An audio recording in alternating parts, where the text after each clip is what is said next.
too high to like her.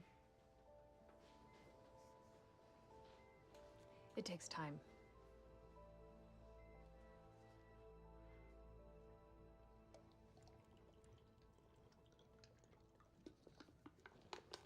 You still haven't slept? And then I have a clever response. EKG, normal sinus, normal intervals. His heart's fine. His heart's not fine. The heart was fine during this test. The arrhythmia is hiding. Or we were wrong about the heart. Could be the thyroid. Hashimoto's would explain the kid's urine and brain pressure. Treadmill. Or the arrhythmia is hiding. We need to stress him. Put the patient on a treadmill. The patient just had brain surgery. A stress test could cause a brain bleed and kill him. I value your opinion. I value rejecting your opinion. You're not doing this. You haven't been sleeping. Cuddy doesn't actually want you in charge. She just wants to avoid a lawsuit and to win an NAACP award. And if I let you risk our patient's life testing an organ we already tested, we accomplished neither. Run the gyro panel.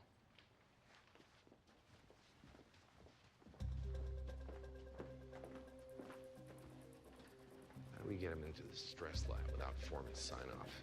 We could kill Foreman. If she knew. Focus. The lab simulates stress. What if it's not simulated? We could tell him his girlfriend dumped him. It's a tough sell. She never leaves the room for more than 5 minutes. We could kill her. Or asthma meds. Force the heart to beat faster. Revealing the arrhythmia. Nice idea. It was yours.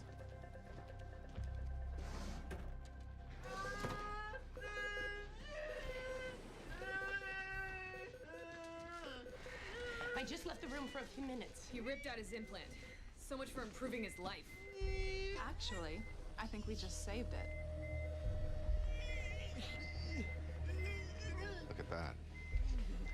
Arrhythmia.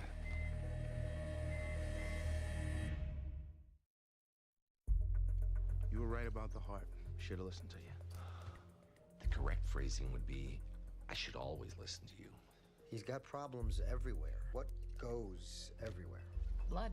Could be thrombocythemia. Excess platelets lead to clotting throughout the body. With the normal platelet count. So the clotting doesn't start in the blood, it starts in the lungs, pulmonary embolism. Should do a VQ scan, see if his lungs are clear.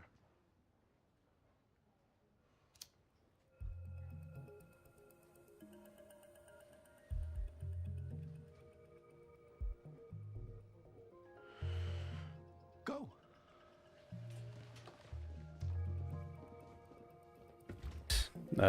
No one could have possibly heard me through that because that was muted. Whoops. Hello, 88 Mahi. I'm not going to restart the stream or anything, but welcome everyone to the stream today. I did the whole intro already. Forgot that it was muted. Explains my lack of eyebrows. Let's see. No particular topic today. Make a video about what factors can make people impossible to type, perhaps the difference between short form and long form typing. I don't believe that it's impossible to type someone. I've met a number of people that do their best to research. They try to research the part they're supposed to play to make people believe they are the personality type they want to be. I've had that a number of times, but they always fail. Like the whole act, the character that they're trying to portray, doesn't actually work in the way that they intended. Yes, there's no. I was trying to think of maybe a particular theme we could go with, but really I just like to talk about MBTI. So, if anyone has anything to say, I will go through the video suggestions on the Discord server, Let's get our drink on. and then we can do some talking about that. I suggest to make a video about function loops associated with abnormalities in intelligence. Well, when it comes to function loops, I imagine that we sometimes go through a loop once in a while when having a particular thought, but it's not something that we get stuck into. We are essentially... People generally know us by our first two functions with an associated third function. And that's what our, that's how we portray our aggregate behavior. And so when it comes to function loops, as a state of mind and to be perpetually in a loop between functions, that's nonsense and doesn't happen. So, unless of course you have some kind of mental disorder, but that would be a whole nother topic altogether. So if we were going to have a topic for today, it would be me going through the video suggestions page on the Discord and seeing what people have to say. Let's see.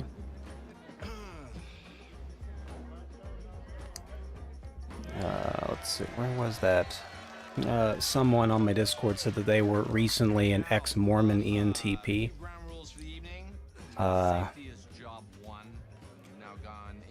I'm not sure that an ENTP would identify themselves as a Mormon at all, but... And then they apparently have an ISTJ father and an INFJ mother.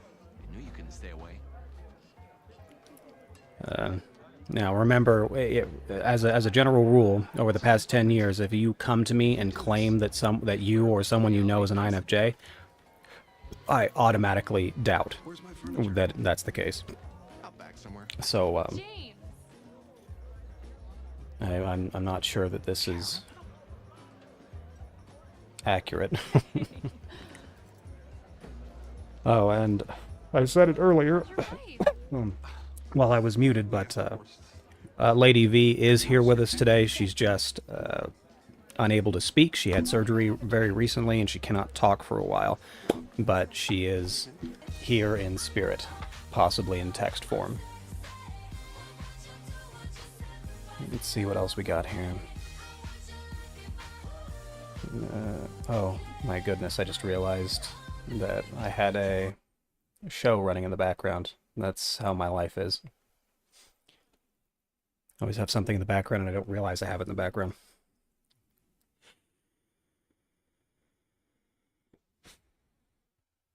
Of course, can't you ask critical questions? I would assume that I could ask critical questions. I assume that many other people could ask critical questions as well. When it comes to... I found that MBTI, there's a great number of people that are rather touchy on the subject.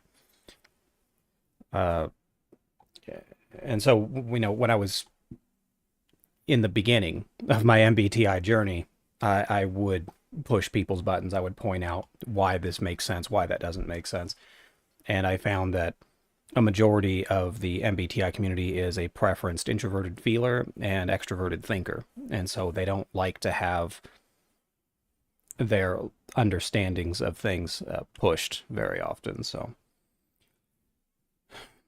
I kind of just bypass that whole process of getting into an argument with someone. If someone tells me, oh yeah, I'm an INFJ, or these people I know are INFJs, etc.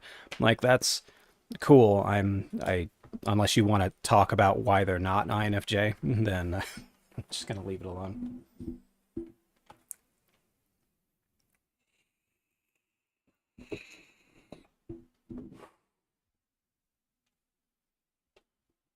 Goodness. And it's looking to be another warm day today. Which is weird because, we're getting into the winter months and yet it's still hot. So, super fantastic. And don't know if I mentioned it while I was muted or not, but today's background game is Warhammer 40,000 Chaos Gate Demon Hunter. That's one hell of a title. Oh, I can barely make it there.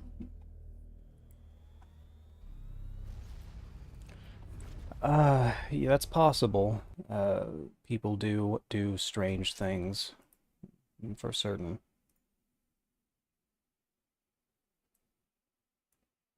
Let's see here. But yeah, today you can ask me any MBTI related questions.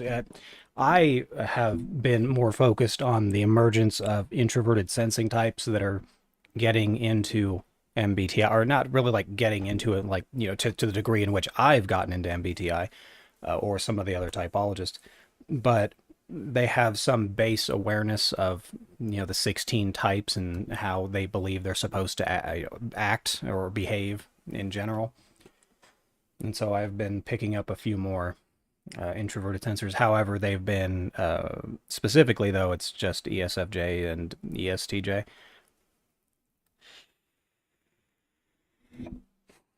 And I found that fascinating because the only time that I've, you know, growing up at least, when it came to any sort of introverted sensor being into a typology whatsoever, it was the older ones, and they were into astrology. Way back when, you know, back when it was popular in the United States, when in like the 70s or 80s or what have you. And, you know, they would get the tattoos of their astrological sign, maybe put on some jewelry, have a ring, etc. So it seems like it's possible that MBTI is becoming that, you know, short-term fad again.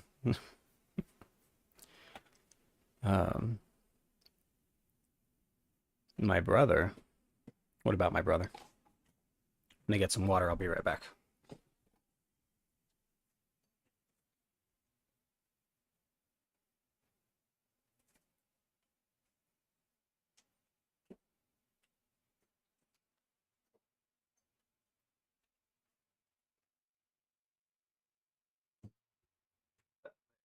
Okay. All right.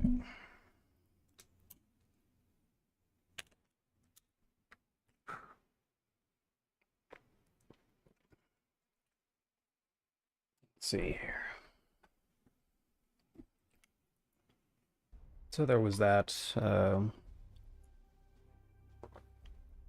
going to try out a different idea for some of my video content. And I found that when I would make videos prior, I would do my best to pick a subject that I thought enough people would be interested in watching, and then do my best to stretch it to at least 5 minutes. When it comes to MBTI, I'm usually very concise about the information I want to get across to people. And so if it were up to me, none of my videos would be longer than like 3 minutes. But I was thinking about another idea in which I would just do a bunch of random kinds of topics, maybe a skit here, or comment on an MBTI video that I watch, or then actually have a specific topic I might talk about, and then rinse and repeat, maybe switch it up here and there.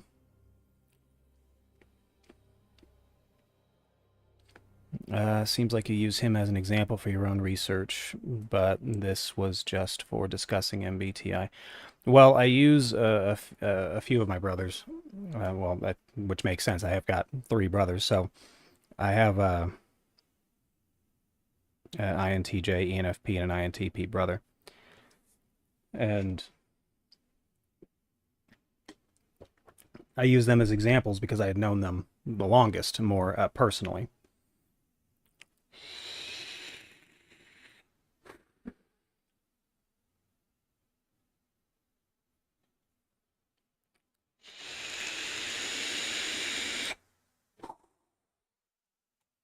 And Ven, don't be shy to ask me questions in the chat if you're still awake. I'll put that over there. There we go. I may need to... No, it'll be fine.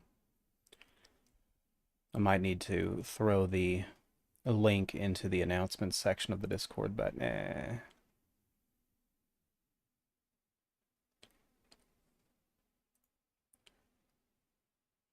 let's see.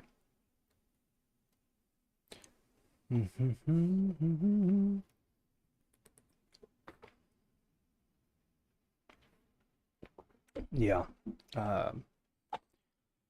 2 of them are half brothers.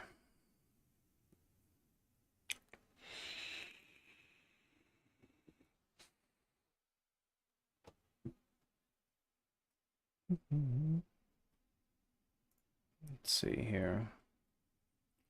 What does Grandmaster Varden Kai want? Something, something. Undertake a glorious deed. Ooh, goodness. commit to all glorious deeds for the next 60 days. That's not going to happen. Send the Inquisitor to investigate? Yeah, sure. I don't need to research any more stuff, really.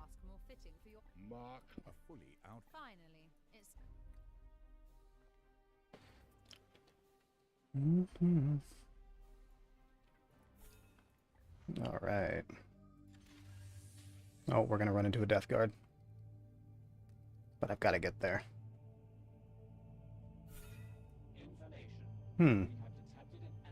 Oh, I guess I just randomly decided to leave us alone. That's nice. No, they are two brothers from another mother. So, finish the mission before you take 40 damage. We can do that. Team looks a little beat up, but we're not supposed to take damage on this one anyway. Let's get rid of that and throw on Tide of Shadows. Oops.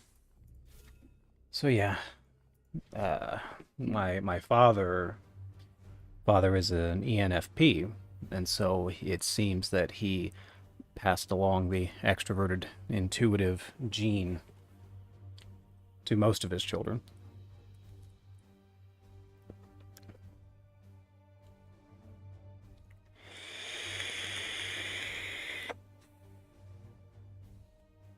And with my half-brother's mother, she was a ESFJ, so extroverted intuition in the second position. So I guess it really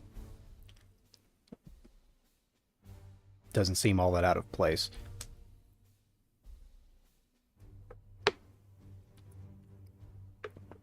Because, as we know, personality is genetic, as is intelligence quotient.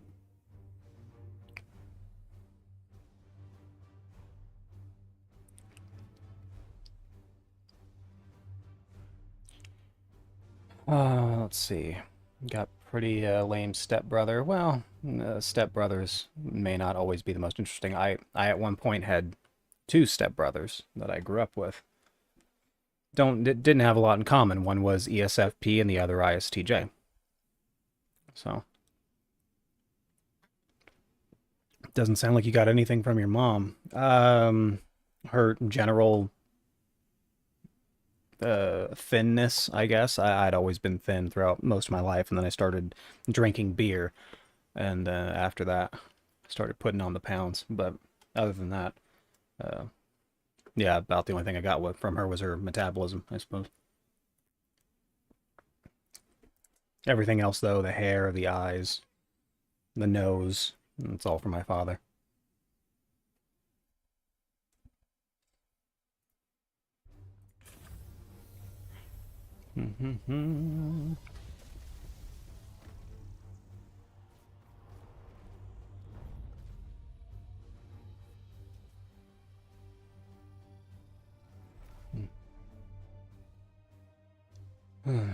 But no cognitive functions, no. No cognitive functions did I receive from her, from my understanding. Or at least preference, that's what I should say. Just not the same preferences and cognitive functions. Is there a way to join your Discord, or is it private by now? The link in your bio doesn't work, at least not for me. There was a change to how we got people into the Discord. Like, you have to be verified either through one of the moderators or through a bot. But the link should be just... I may have to update the link because the Discord has changed a little bit, so I need to get around to fixing that. Have you noticed certain functions to be dominant over others in MBTI genetics, or any interesting patterns and functions being passed down? I didn't notice any... the only thing that I do tend to notice is the mutations. That's what I call them. You know, this mutation in which, let's say you've got, you know, an ESFP mother and ISTJ father, and then all of a sudden one of the children happens to have a preference for some kind of intuitive function. That does not happen very often. It's very anomalous when it does. But in terms of pattern, the only, if it is vaguely interesting, is that yes, the children tend to pick up personality preferences from their parents. It's the one thing I did notice. But it further corroborates that, personality is genetic, as well as things like intelligence quotient.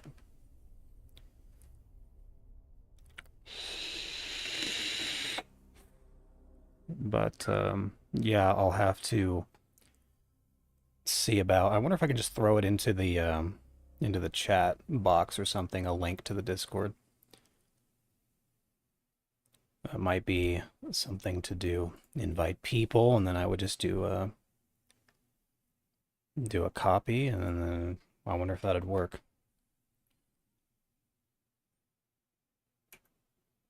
Oops. Maybe that, hopefully that works.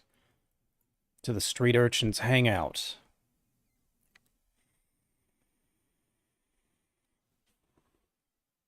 But have you noticed certain functions to be dominant over others in MBTI genetics? That overall, it really just depends on your parents. You're most likely to inherit whatever their dominant functions are. Growing up, did you realize you were very different from your mom personality-wise? She let me know that I was very different from her personality-wise. She let me know, whether it was through her words or her actions or the way that she wanted to discipline me. She did let me know.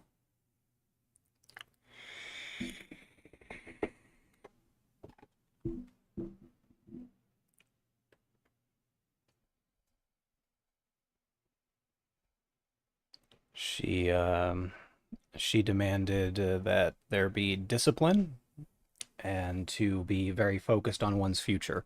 That was her thing.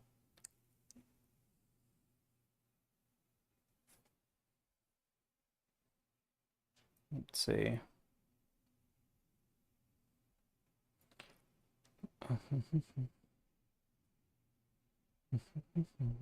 Yeah, so if you have a Discord, you should be able to click on that link and join it. Let's see here.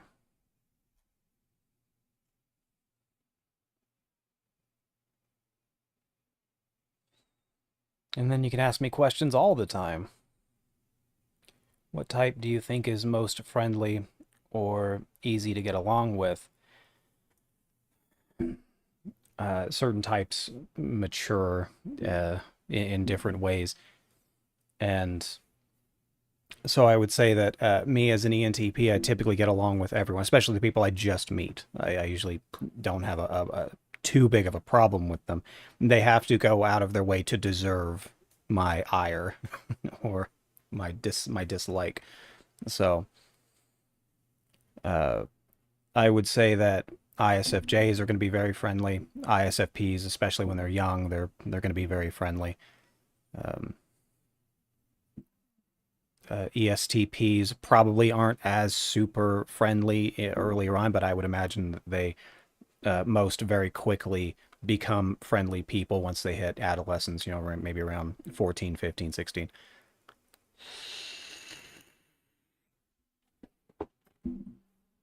So,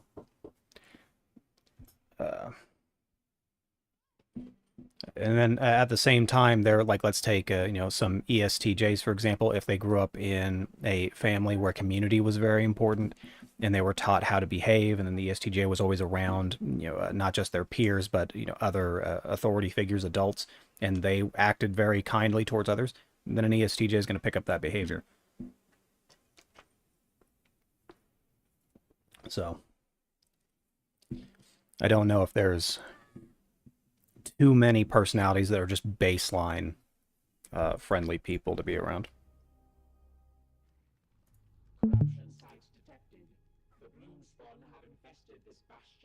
Which is the most difficult to get along with? Well, it depends on your personality, I suppose. But like I said, I think... Well, what would be the opposite of that? Well, let's see. INTJs, it might take a little more time to get along with them. They need to know you. They need to be able to trust you, that kind of a thing. Your typical ESTJs that are not from the same culture as you, they may have some issues with you.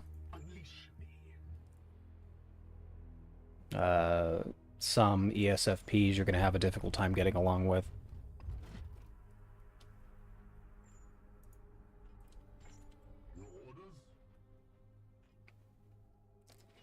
But for the most part, humans in general try to control themselves. They do their best to behave based on some kind of societal standard.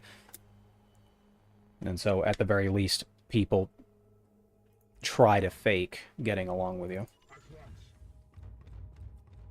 But I think really it comes more, it comes down to more of your particular personality, and that will determine whether or not you're going to get along with another specific personality just, on the, right from the onset. I think that, so for me, for example, when I was younger, I didn't super get along with, let's say, ESFPs.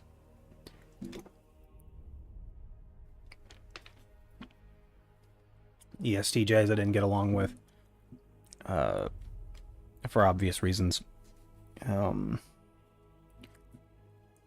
ISTJs I got along with, generally speaking. Are there certain jobs, certain types gravitate towards? Yes, most certainly.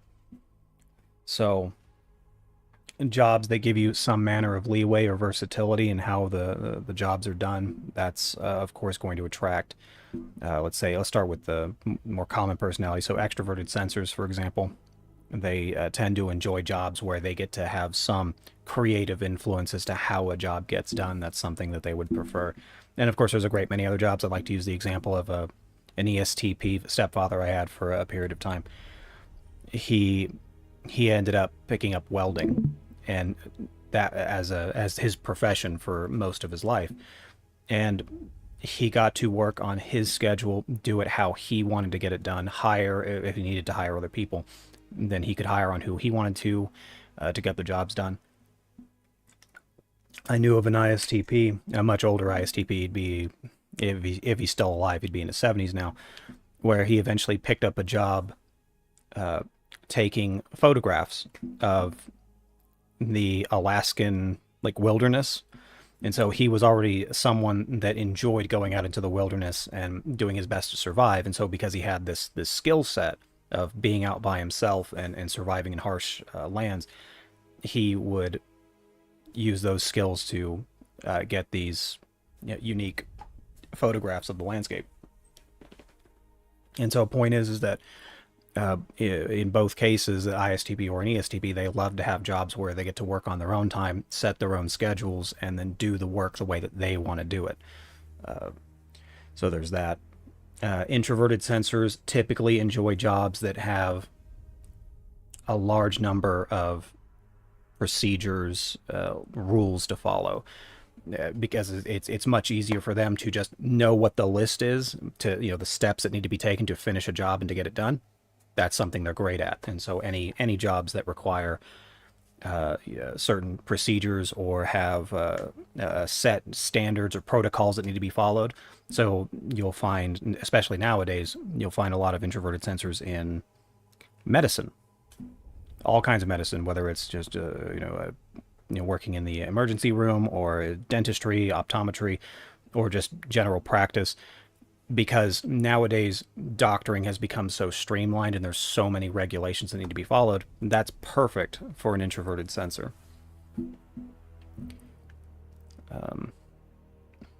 And then extroverted intuitives, that really depends on which one specifically. So for example, INFPs, they typically, now this isn't every single case, but a lot of INFPs love animals, so they get into, being a veterinarian as an example, but they can also really love people. And I've known INFPs that got into psychiatry and psychology. What else? There was even an INFP that I typed many months back that was a lawyer to help LGBTQ cases. So there's that. But extroverted intuitives, as long as it's weird and different, you know, that's what they're into.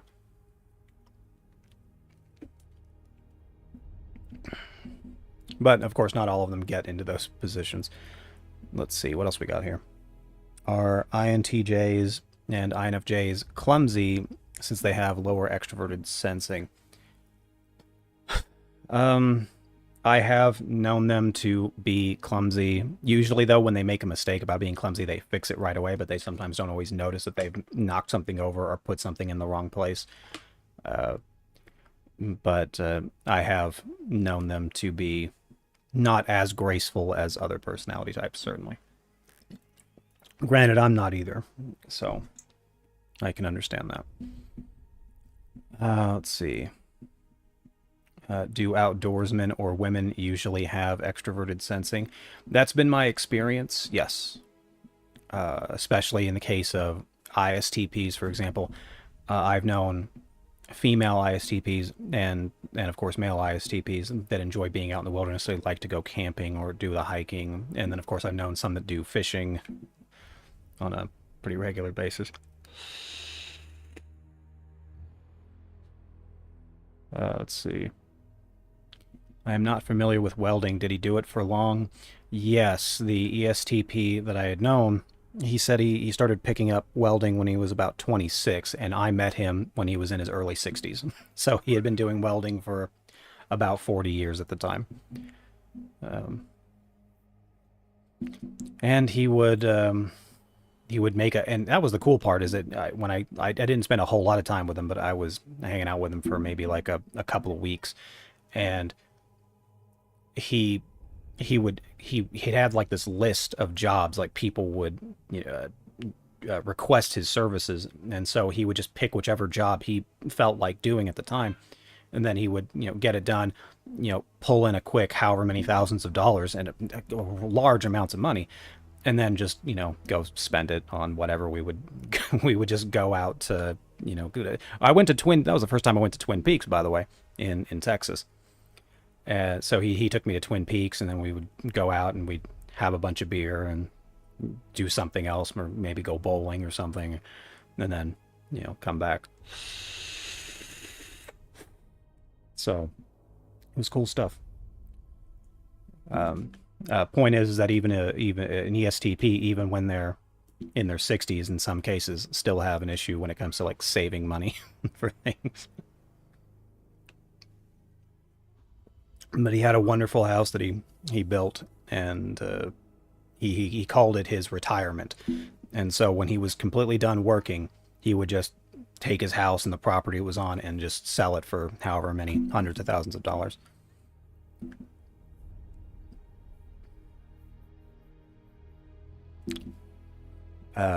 Twin Peaks is kind of like a different version of Hooters.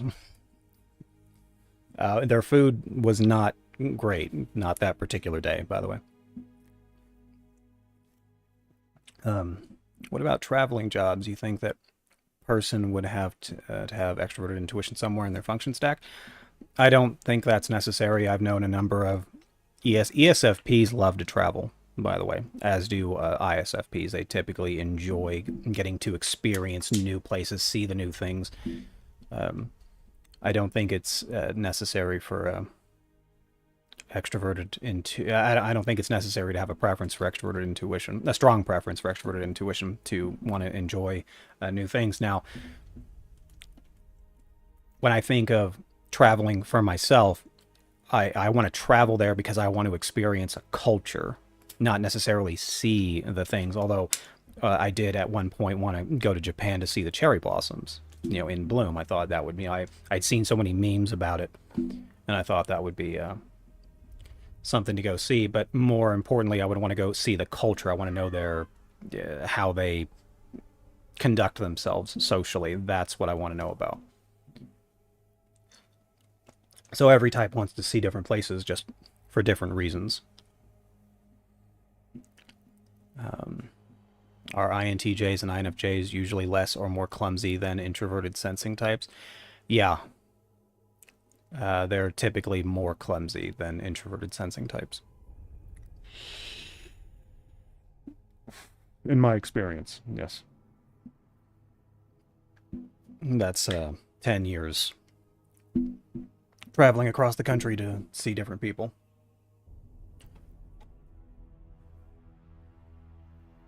But I want to make sure that that we separate clumsiness from maybe disorderliness, because the introverted intuitives are not disorderly people typically. It would require a great many circumstances to get an introverted intuitive to be disorganized in some typical fashion. They just may be more or less aware of what's going on around them. Let's see. Yeah, he was a cool guy, and then my mother divorced him, or they got divorced. It was one of the someone divorced the other. What personalities would you say are most likely to commit murder? So it's been during my own personal research, it was ISTJs and ESFPs that were the ones that were more physically violent. that is what I had uncovered. What types do you think would become pilots the most? I would imagine that an ESTP actually would want to be a pilot. I could also see ESTJs doing it, ISTJs, but if we're talking about like the stereotypical, this is your captain speaking, skies are clear, I've only had 3 drinks today, that kind of a pilot, that's like an ESTP job right there. It's you do the training, you put in the work, and then your career is mostly just sitting in the pilot seat, on autopilot, just kind of sitting back and then collecting, hundreds of thousands of dollars. So it seems like an ESTP. And then, of course, if anything goes wrong, they are ready to handle it. They're very reactionary. They're good reflexes, typically.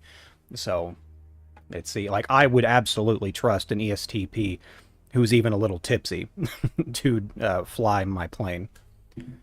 Most certainly. I'm curious, why would they be so clumsy? Because they still use extroverted sensing compared to introverted sensing types who have it in lower in their tower. I'm glad that you said tower, by the way, HEMA person. I'm trying to change it. We're gonna go from stack to tower. We're gonna make it happen. I would say that when they get older, they get much less clumsy. But I had known an INFJ who was in her late 30s. And yeah, she was definitely less clumsy than me, but she'd still have her moments, but it's normal. When you're in your own head, wondering about your future, how it's going to go down all the time, you're not spending as much time focusing on what's going on around you. And then what she did care about was her physical appearance, understandably. So she always made sure that she didn't get, she didn't want to be super overweight. She cared about what she was eating. She was very health conscious when I had met her. Let's see here. I hear pilots cheat on their wives often, so that tracks. Makes sense to me, Bob. Is there a possible reason for those types being more prone to violence? Yes, there's usually multiple reasons for that. So I'm trying to determine a way that's going to be as least offensive as possible when I say it. Let's start with ISTJs. Some ISTJs grow up in a culture, in a society that is more acclimated to the idea of physical violence. Here in the United States, as an example. So if you meet an ISTJ that's always grown up around physical abuse or gun violence, gang violence, etc., they start to take it as not so much a moral decision that you need to make before you make the decision, but it's more of a way of life. it's a code, a creed. It's a cultural value that when someone does something to you, something specific, that you meet them with physical violence. And so what ISTJs are people that need programming, and so they absorb their programming wherever they can get it. And so there's that. ESFPs don't care about, like, let's start with the most obvious one, is that looking into the future, especially when they're young, that's not something they care about. An ESFP cares about what's going on right now, and is it making them feel good with what's going on around them. And if something doesn't make them feel good, they want to do what's going to make them feel good. And many ESFPs find out that, especially in males, that physical altercation can make them feel good. It can also make them feel really bad, especially if they lose. But they get these emotions and they want to handle the problem in a very physical way, in a very non-convoluted way. And when someone offends you, the fastest way to feel vindicated is to punch them or physically assault them in some way. So ESFPs, and I don't think I should go into it much further than that. I'd like to, but that's more of a Discord thing to talk about, not a YouTube stream thing to talk about.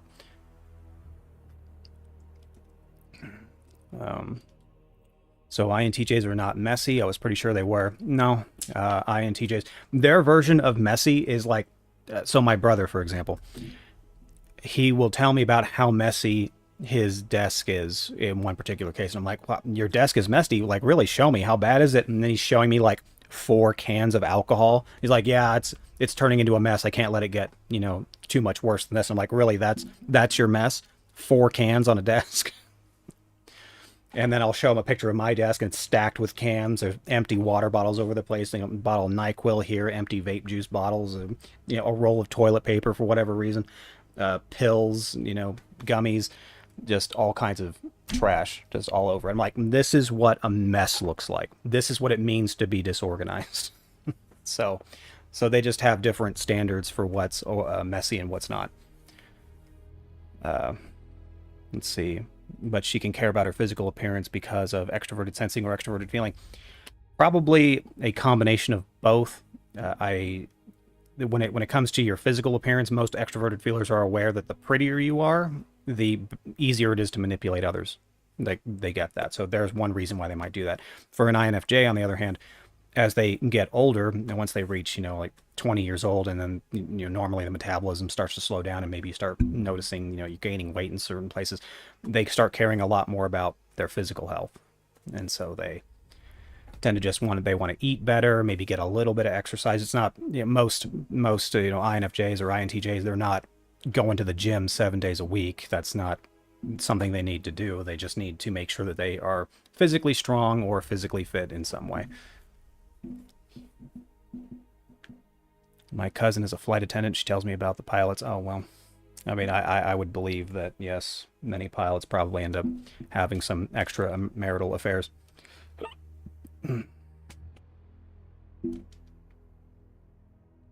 Let's see.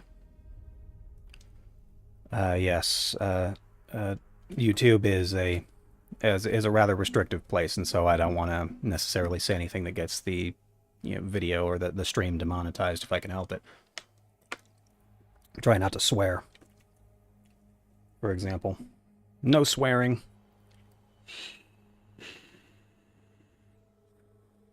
But yes, the ones that I have known, the ones that the ones that I've spoken to that have gotten out of prison, for example, I would type those people. And then the cool part being that if you live in Central California, you can very easily meet a lot of people that have been in jail for, a few times. So I asked because I thought that being messy was because of a lack of introverted sensing, since INTJs and INFJs have low introverted sensing. Introverted sensing can be used to have organizational skills. Like, you can very easily meet ISFJs, ISTJs, ESFJs, ESTJs that are far more organized than the average person. It depends on how they grew up. I've known of one ISTJ female that I knew. I dated for a little bit. she grew up, so she was Asian, grew up in a very Asian household, Hmong, in fact, and they were much more strict on keeping a more clean household, very cleanly household. So that was something she picked up on. And so, as you can imagine, I kind of drove her nuts with the state of my my living space. So that was that. But I've also known another ISTJ, also from California, and she grew up with her parents not giving a rat's ass about how her room looked at all. It didn't matter, wasn't important. So that's how she ended up living the rest, even to this day, as far as I know. She might be a little less organized, and that's the nice way to put it. In some cases, maybe like a class A hoarder or something, but that's where introverted sensing could be used to gain a sense of organization. It really just depends on the programming. Let's see. But no, I have known it really, realistically, INTJs and INFJs are much better organized all on their own. I mean, they'll come up with their own ways to organize stuff, what to get rid of, what to keep, so on and so forth, but they usually keep it very organized. And the ones that don't usually have some other bigger life problems that prevent them from putting more investment into their life. In that particular sense, just the organizational sense of things. But no, typically they are very organized people. Let's see. Poor people, I'm sure way too many go to jail when they really don't have to. I would imagine that most people don't have to go to jail. They just have to, before they make a decision, just think about it for a couple minutes and then determine whether or not it's a good idea.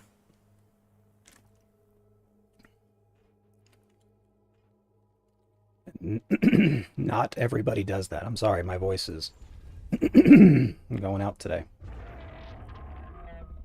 Trying to get it back.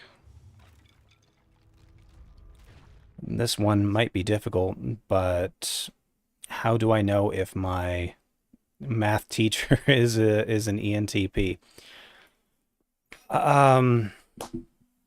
Well, I would press X to doubt that an ENTP wants to spend that kind of time with kids.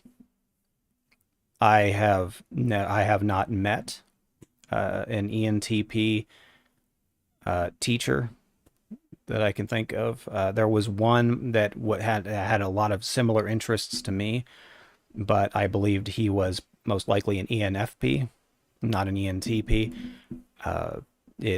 Most school teachers do have we're talking like K through 12 teachers, by the way. That's more introverted feeling preference than introverted thinking preference. Most of the time. And so how would you know if your math teacher is an ENTP? They're lazy, they play by their own rules, they flirt too much with the other teachers, they do things that are, generally inappropriate, try to push the boundaries of the rules, kinds of things, argue with the students or make a student feel stupid in the middle of class. And those kinds of things. Most ENTPs could not handle staying employed as a K through 12 teacher. Professor, possibly. That once again, that's still a lot of effort, but that might be possible. Are ISTPs artistic? Do they like to paint or play instruments? I have known ISTPs that play instruments. I've got a good friend, Spencer. He plays the guitar. So there's that. In terms of like art related things, not so much, but if he was going to be in arts, it would be much more dexterous related activities, so like playing the guitar, or and I suggested this to him the other day, why don't you just get in shape and be an MMA fighter? That's kind of an art form. You could get into that, but I haven't met too many ISTPs that were purely into art. I haven't met that. Some ESTPs I have known do enjoy things like painting. whether that's trying to paint portraits as realistic as possible, or painting miniatures, putting things together like that. I have known them to enjoy that, but not so much on the ISTPs. Are there many extroverted intuitives, specifically ENTPs, in academia? I wouldn't say there are many, necessarily. You're most of when it comes to teaching, you mostly just need to be able to regurgitate what you learned somewhere else in many cases, especially, like I said, like K through 12. They don't need someone going outside of the bounds of restriction and protocol to teach kids things. So most of the time that's purely unnecessary. However, you could get some like public speakers that are extroverted intuitive that could be teaching people. Now, there are some, let's say, like ESTJs and ESFJs. They do have somewhat of a preference for extroverted intuition. You could, if that's what we're talking about, you might be able to see it there from time to time. It's not going to be the same as someone that has it in the first or second position, but it is there. So, I was supposed to get a haircut today, by the way, and that kind of fell through, so. But if it keeps on for any longer, I'm literally going to take like the what are they called, the shears or whatever, and I'm just going to start getting rid of this. It's bugging me.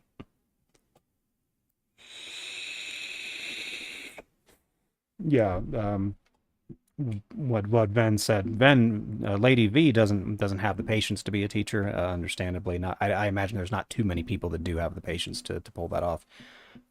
Me, when it comes to teaching, I would rather it be free form, no regulations, no limitations, and like that's more or less what I do here on my channel. I do my best to teach about MBTI and stuff like that. So, but in a formal setting, it'd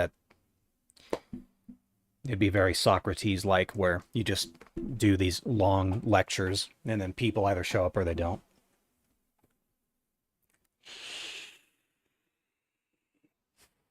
And thankfully, we live in a society, or I do anyway. I live in the United States, where just because you say things that other people don't like, you're not forced to drink hemlock tea. Let's see, Privyet. That's how I read that. Hello, Cardelus Abelius. I could see a lot of INTPs excelling in fields like physics, math, engineering. They might be the professor who loves research but hates teaching. Yeah, so for example, I believe Jordan Peterson to be an INTP, and he taught psychology. So there's an example there. He has complained many times about the rules of our school. He comes to school with no books, has very bad personal hygiene, makes jokes very often, and lives by himself. I thought ENTP was most likely. That's anything's possible, Eva B.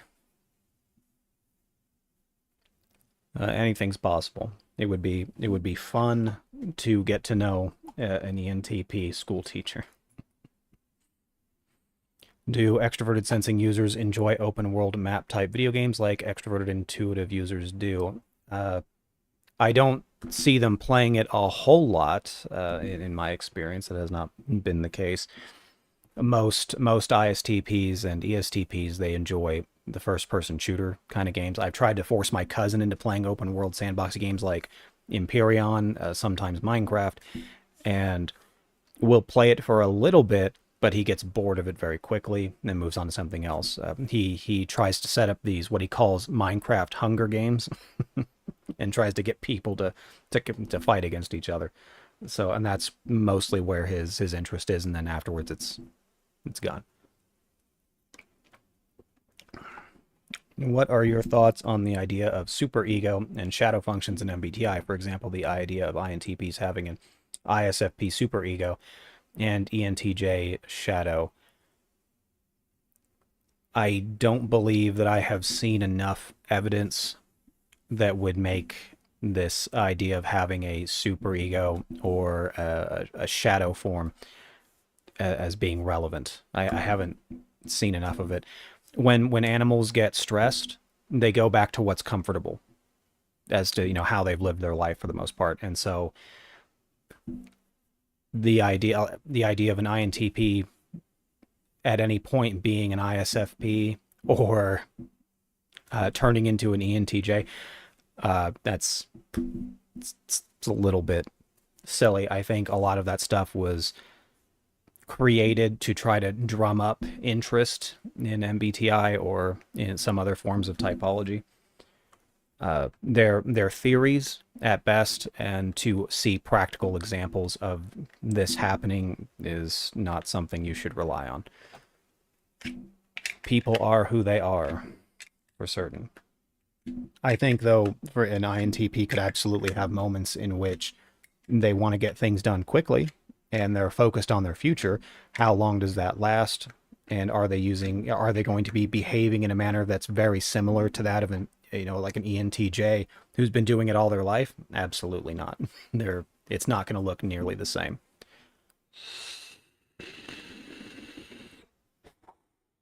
So it's just the idea of someone changing their personality type because something happens to them. Like let's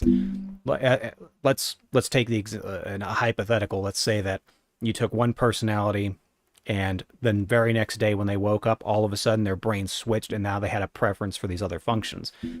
They would have to try and make up for years of not having the experience using these functions in real life. And what's that going to look like? No, it's going to look awkward. It's going to look weird. It's going to look ineffective because they just don't have enough practice with it yet. So it's not something that I've witnessed I have not witnessed it in my 36 years on this earth, but I also didn't witness it during the last 10 years when I was purposefully studying MBTI and doing my own research and conducting my own experiments. So just don't think that's a thing. Not that I've seen anyway.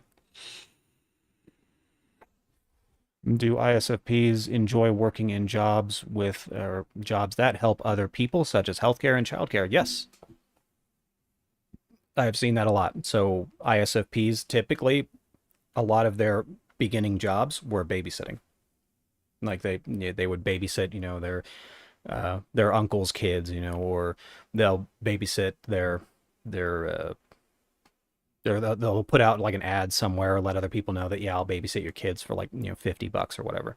A lot of their first jobs tend to be child care related, as an example.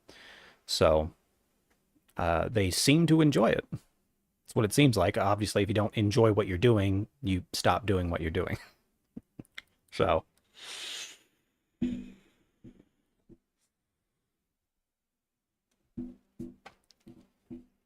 there's that.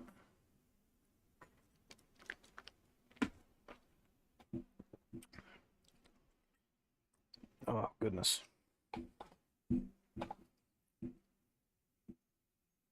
Oh. Got to deal with this big old monster.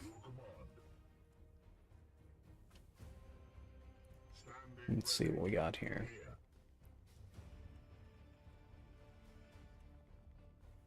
Warp speed. Alright, what do we got here? I don't think I am a gamer after Simps. My very first day, and I had this fantastic job, and then my house was set on fire. I quit gaming. I quit my gaming life. Is over. Never gaming again. Well, that is very unfortunate. I'm sorry that your house got caught on fire. I don't know if it was gaming related though. Unless, like you were too busy gaming and you didn't notice that your kitchen was on fire. Like, yeah, that's a problem. Although you might not have been able to hear or see what was going on, I figured you would have smelled something. Do you think the world becoming more technological could cause an increase in extroverted intuition or extroverted sensing users? I've heard easier access to social media and the internet has caused an increase in ADHD-like symptoms. I don't believe that inherently. I mean, that could be the case. It could, in fact, be that the more visual stimulation that the children are getting these days is causing an increase in ADD or ADHD. but it would seem to me that something else is going on. It seemed more likely to me that it's that people are wanting to diagnose these conditions more and more often. They're just wanting to do that for obvious. When you've got a 6-year-old boy that doesn't want to sit still in his chair, it's because he's a 6-year-old boy, not because he has ADHD. He's a boy. He wants to go out there. He wants to play with stuff, get the the exercise in, mess with the world around him in a much more physical manner. And they're like, oh well, he can't sit still. Better load him up on Adderall or something.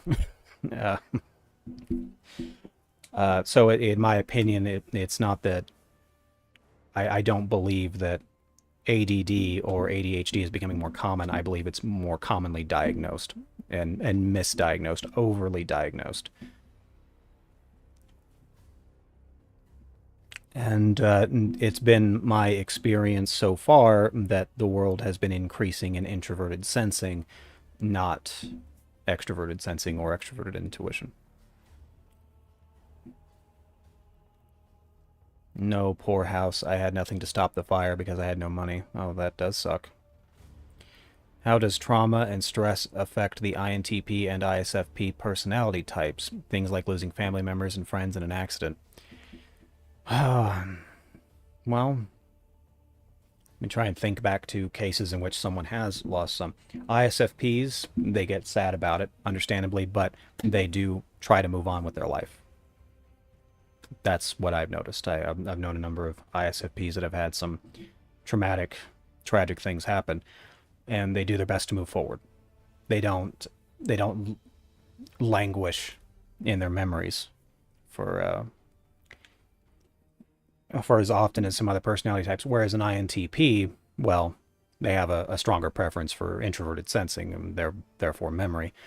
So those things can kind of stick with them for a while. I think they do their best to distract themselves, but they'll always be thinking about it. They just don't want to show their emotions to anyone. So how does it affect them? ISFPs, it affects them in the short term and they get over it. INTPs, it's going to hit them for a little bit longer. Let's see. Yes, who do that in a game? Who does what in a game? Burn someone's house down? In a game? I don't know, griefers, typically. Let's see here. Let's get rid of this. Do vulnerable.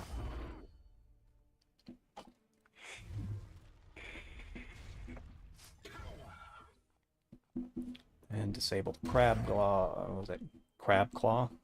Grab claw? It's one of those. And no more death leap. Be done, monster. Oh, I can probably just take it out now.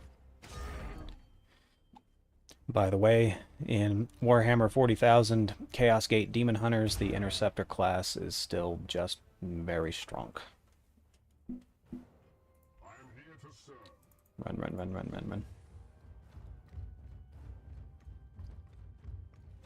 Slice. Ta-da! Got him.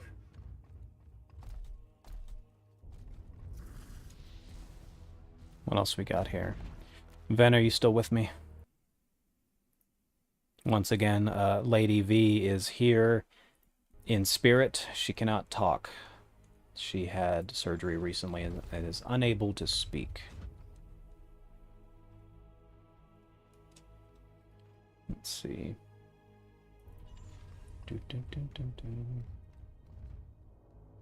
Oh no.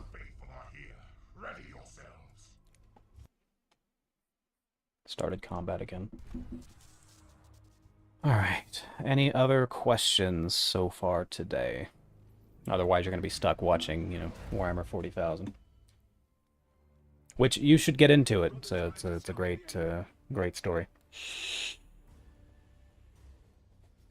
What jobs would ESFJs gravitate towards? So most ESFJs that I've known throughout my whole life, not just MBTI, a lot of them are trying to find, this is of course female ESFJs, many of them are trying to find a husband to lock down. And so the jobs that they like, I've known some to be professional babysitters, and I have known many of them to be homemakers. So,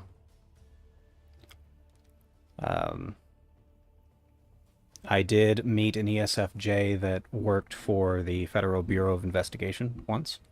I did meet one. Someone in her family also worked for the FBI, so she tried to get into it. I don't know if she still works there, but there was that. ESFJs will get into whatever, in quote, jobs are that the normal people would get into, that the average everyday person would be a part of. So whatever those jobs might be. But yes, many of them do their best to become homemakers, and as we've become more and more a society where both people in the household need to be working, they tend to get into management related positions where they have to deal with a great number of people, like human resources, for example. That's something they do. I've also known them to be customer service in general, do customer service stuff. Let's see. What MBTI would think John Watson was if you watched the series Sherlock? I remember watching the Sherlock series, obviously a long time ago. I watched it the one time, and I do not remember what I would have typed John Watson as, although what comes to mind is ISFJ. That is what comes to mind. So that could be the case, might not be the case. I'm not certain. I would need to rewatch. Do you believe it possible for an ENTP to have social anxiety disorder? Yes. I know it could be considered counterproductive, but wouldn't a mental illness be considered separate from a person type? Well, right. A mental illness is a mental illness versus, a preference for cognitive functions. Those would be two different things. So on that note, though, I've known a great number of ISFPs who were either diagnosed or self-diagnosed with borderline personality disorder, BPD. So a bit of a coincidence there. Can you explain the difference between the cognitive functions of INTP and ISFP? In what capacity would I be explaining the differences? Like, well, yes, an INTP leads with introverted thinking, and ISFP leads with introverted feeling. Those are two very, very different functions. So, could I explain the differences? Yes, I could explain the differences for both of them. Yes, they're very, very, very different. As a matter of fact, they share no 4 function preferences in that, in any kind of order. So, yeah, they share no cognitive function preferences. They're very, very, very different people. Between ENFJ and ESFJ, which would be more of a mean girl? I think I've known more, well, granted, I've obviously known more ESFJs than ENFJs. I found that ENFJs don't have that set structure to how people should be behaving in a social setting, and so they might be less mean. Now, granted, if you're going against what they've developed as a personal idea of how social groups should be structured, they may have a problem with you. I don't know if they're going to be mean to you necessarily. They're more likely to just get rid of you without going through the process of being mean. Whereas an ESFJ wants you to conform. They want to change you. They want you to be a part of this societal structure. So they might be a little bit more aggressive on it, for sure. Let's see. Can INTJs have social anxiety? Yeah. Yeah, for sure. If you, regardless of your personality type, if you don't have enough experience, if you don't have enough practice, then you may not be confident enough to be speaking in social situations. It takes practice. ENTPs tend to want to get more practice with it, so they tend to be more confident in those things.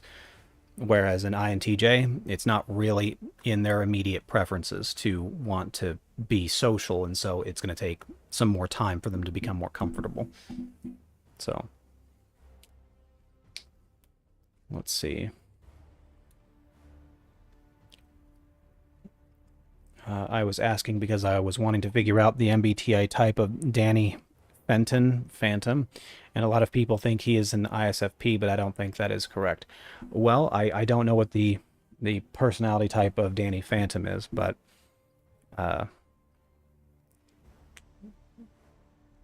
it's been way too many years. It's been like 20 years since I've seen that show, so I couldn't tell you. I wish I could, though. What would be the best place to start researching on the official MBTI website with the 8 cognitive functions, which you can find on my Discord in the general section? I have it pinned, the picture for the cognitive functions, so anyone can read them. That's where I would start. Start there and see if you can spot these cognitive functions being used in real life.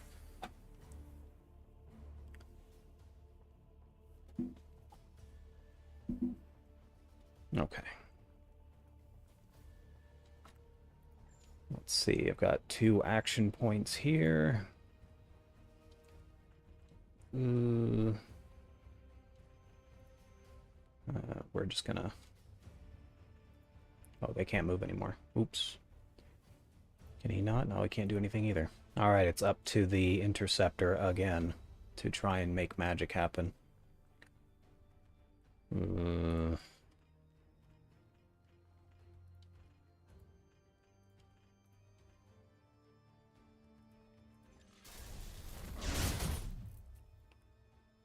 see.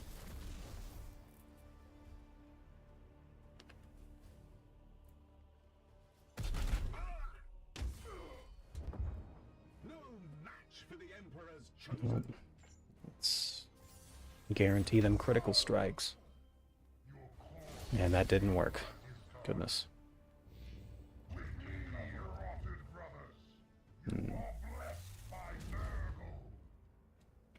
Let's see. Urchin's supposed to be saying nice things about us introverted feeling users. So my go-to compliment for someone that preferences introverted feeling is they're genuine, they're authentic.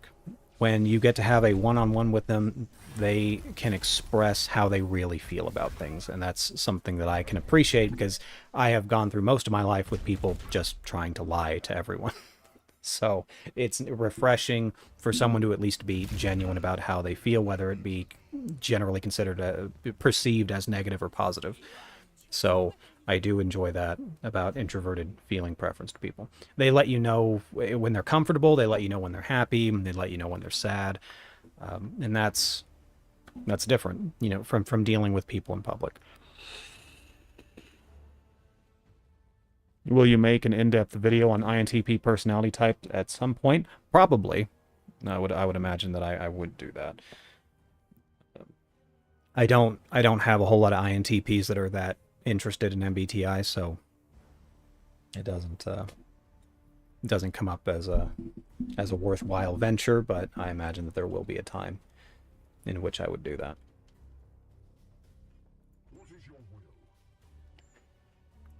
Most INTPs do not engage in MBTI. They want to come up with their own systems for dealing with people. So, let's see.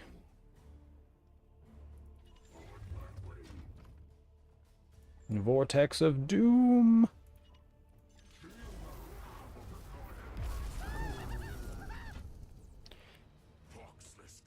Love it.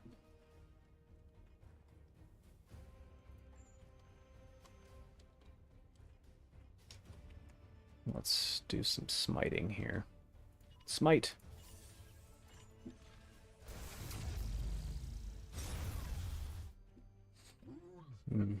Bina, do you believe that you are an INTP and that's why you're so interested?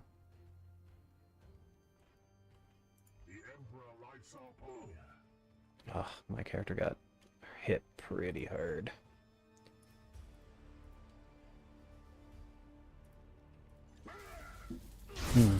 What else can I say that's nice about introverted feeling preference to people?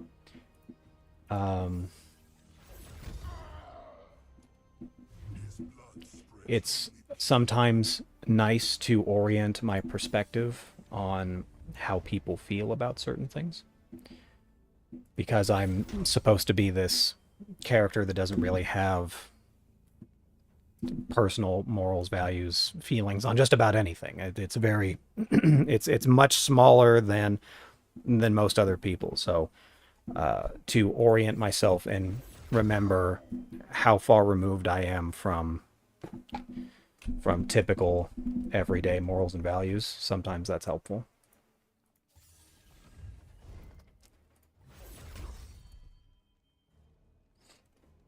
Does extroverted intuition in INTPs cause them to be interested in the perspectives of others? That's been my, they don't have much of an issue engaging in the perspectives of other people. That's never really been an issue that comes up. I don't think they oftentimes use it for people purposes, though. They use it for just imaginary world purposes. That's what they tend to use it for. Not so much as people. ENTPs obviously have more of a preference for people, therefore the extroverted intuition gets used to deal with people, but for them, not as much. I still talk with my friend Michael. He's been my friend for the past 20 years, and we'll still talk about things like politics and how people are likely to vote based on where they come from, certain cultures, etc. So he absolutely has things to say about it. I just don't think that's his primary interest, is all.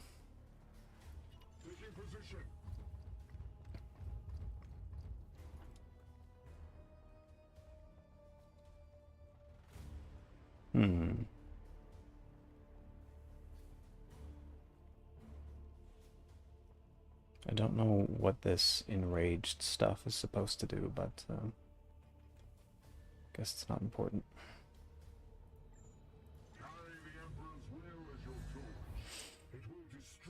But no, some INTPs, like, so for example, Jordan Peterson, he used his extroverted intuition and decided to get into psychology, which good for him.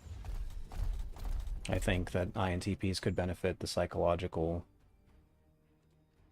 studies very well.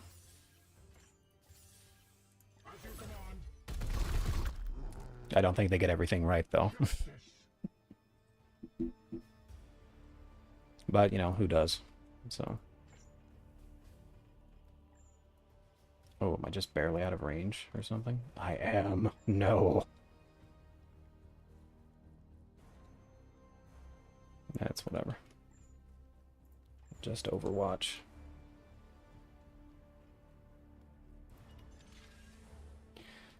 Alright, say some bad things about introverted thinking. You take too long to make decisions. That's the super bad about introverted thinking. You take too long to make decisions, and oftentimes when they're taking too long, they justify why they need to take too long. They rationalize the reason for taking too long. And I know that introverted thinking wants to be proud and it wants to come up with its own solutions to things. It's not always going to be worth it. I am a testament to that. It is not always worth it to want to spend an extra few weeks trying to decide what should be done next. It'll cause problems.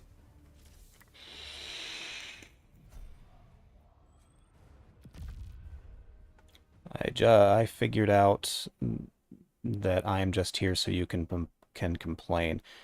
I don't know that you are here so that I can complain. I don't think I have anything to complain to you about. But But, of course, 88 Mahi, if you are unsatisfied, you do not have to be here, of course. Absolutely. I also... Do I know you personally?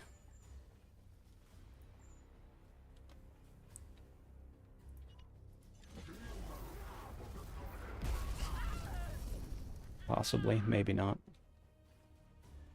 I don't know.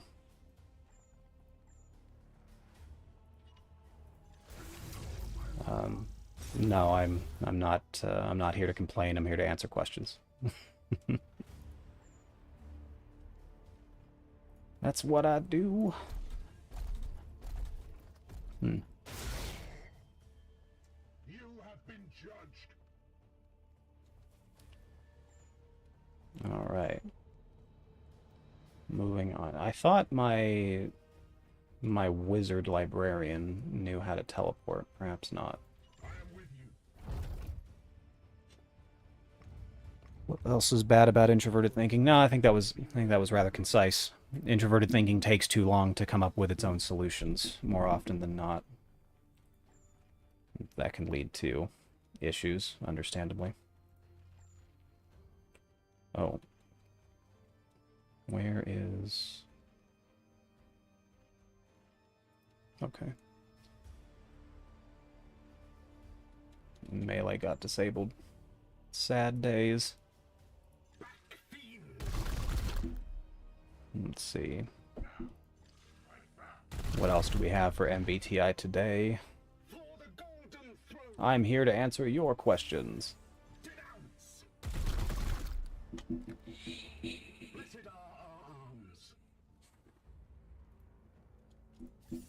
And I would love to answer your questions, as long as I can. Say some good things about extroverted thinking. There's actually a fair bit to say that's good about extroverted thinking. I would say that if you need to get an answer quickly to accumulate widely accredited knowledge, you would apply extroverted thinking. And it can be a great information gathering skill, so long as the information you're gathering is indeed correct. That's where you might run into a hang up here or there. But if everything that you are reading, everything you're absorbing is correct, then you're just good to go. There's no need to take weeks out of your life determining whether or not the things you learned was correct. You just take it and roll with it. That's, that's good, right? Typically.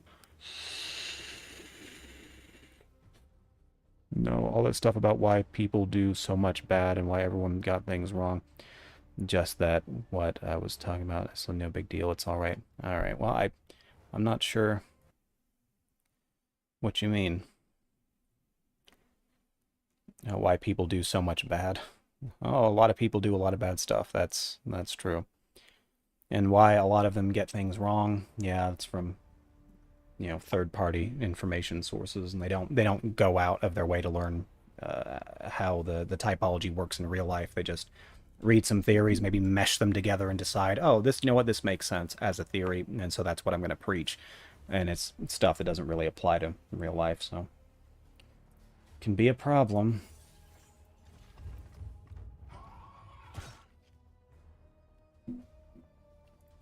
Can be an issue from time to time.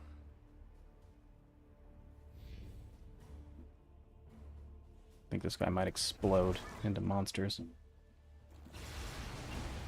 Oh. Bob, what questions do you have?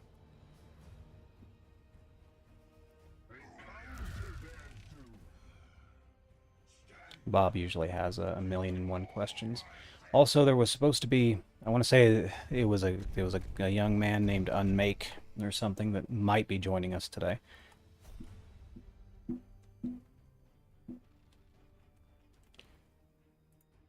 Possibly he wasn't sure if he'd be able to make it or not, but hopefully he does.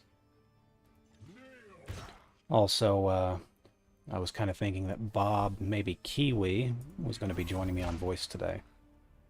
But they're lazy, you see. Which, I'm one to talk.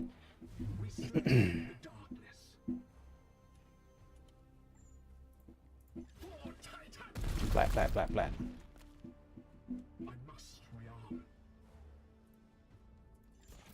Oops, didn't mean to do that. Let's see. What should we learn about in terms of MBTI stuff today? Or something that I can teach.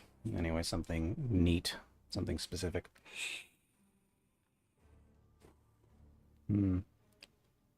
Why would an ENTP mistype as an INTJ and vice versa? A lot of mistypes simply come from not understanding the cognitive function definitions and not understanding what those functions look like in that order. That's where a lot of misconception comes from. So I've had a number of ISTPs, some ESTJs, some ESFPs, etc. They'll get a hold of these definitions, and even if the definitions are correct, they'll look at the definition and say, oh, well, I've done that before, or I think I do that a lot, therefore I must be this personality type. That's you need context, you need perspective. You can't just say, oh, well, I use this function 3 hours out of my day, therefore I must be this kind of a person, I must be this personality type. It's so much, it's far different from that. I had an ESFP typing not too long ago where he believed that he was using these specific functions. I said, we use all the functions every day, but what they look like when they're in a lead position versus like 5th, 6th, 8th position, that's a lot different. It's way different. And so without that perspective, without seeing what the extreme of a function use is, you're not really gonna know for sure what type that you are. And so that's what I try to do. I try to help people understand what certain functions and certain positions look like, so that way there could be a lot less mistyping out there, hopefully. So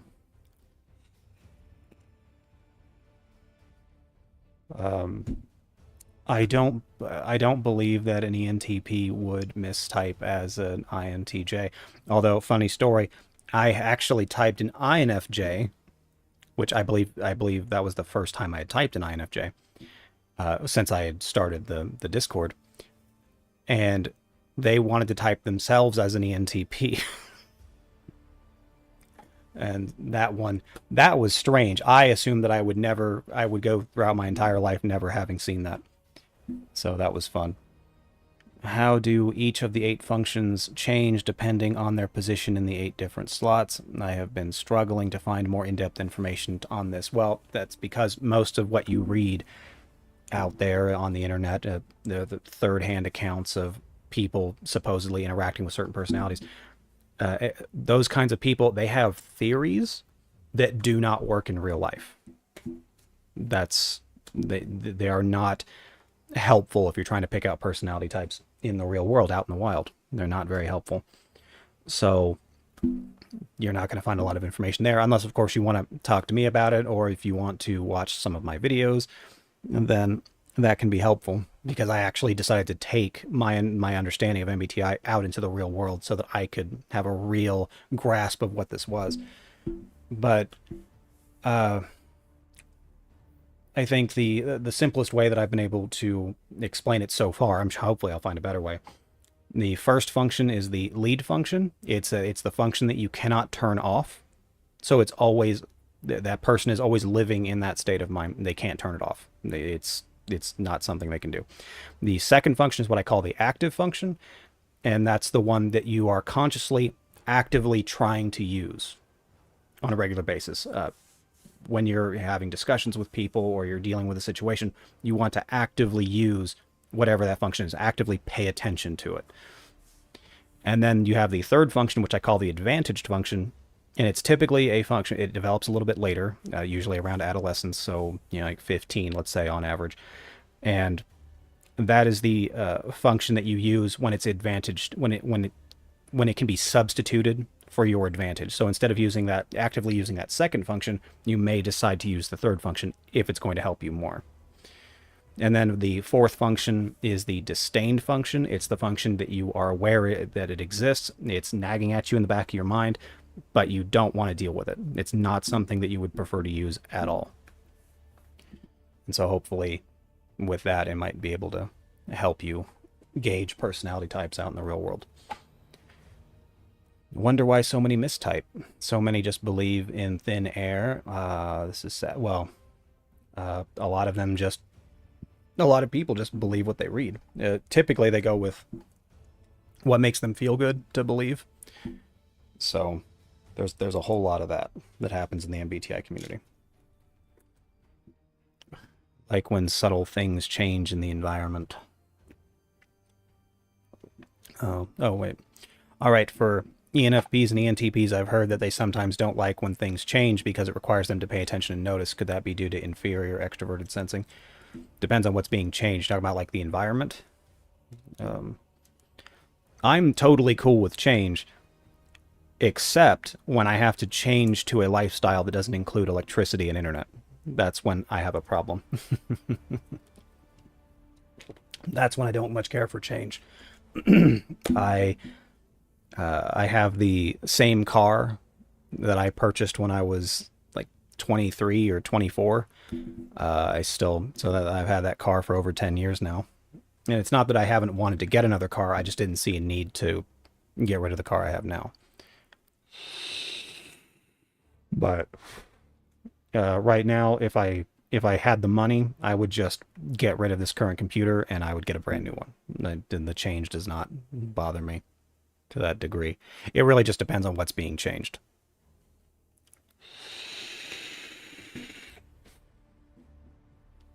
But yes, even ENFPs and ENTPs enjoy a level of familiarity with what's going on in their life, especially if it's convenient. When subtle things change in the environment, however, like physical stuff, that's only assuming they even noticed that it changed in the first place. That's, they may not notice that there were new curtains, for example, or that the room got cleaned. They may not notice. I don't think that would bother them too much.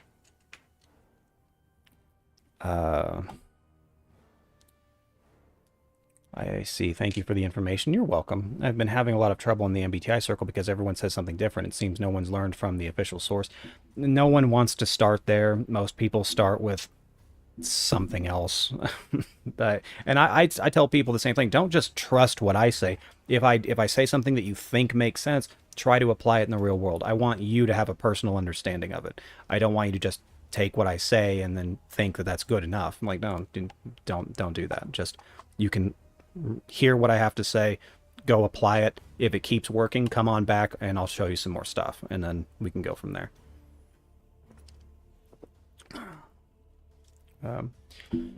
This makes so much sense. Thank you so much. You're welcome.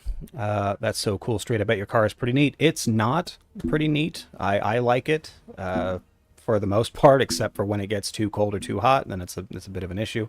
It's a 1995 Saturn SL. So I am a bit older than my car.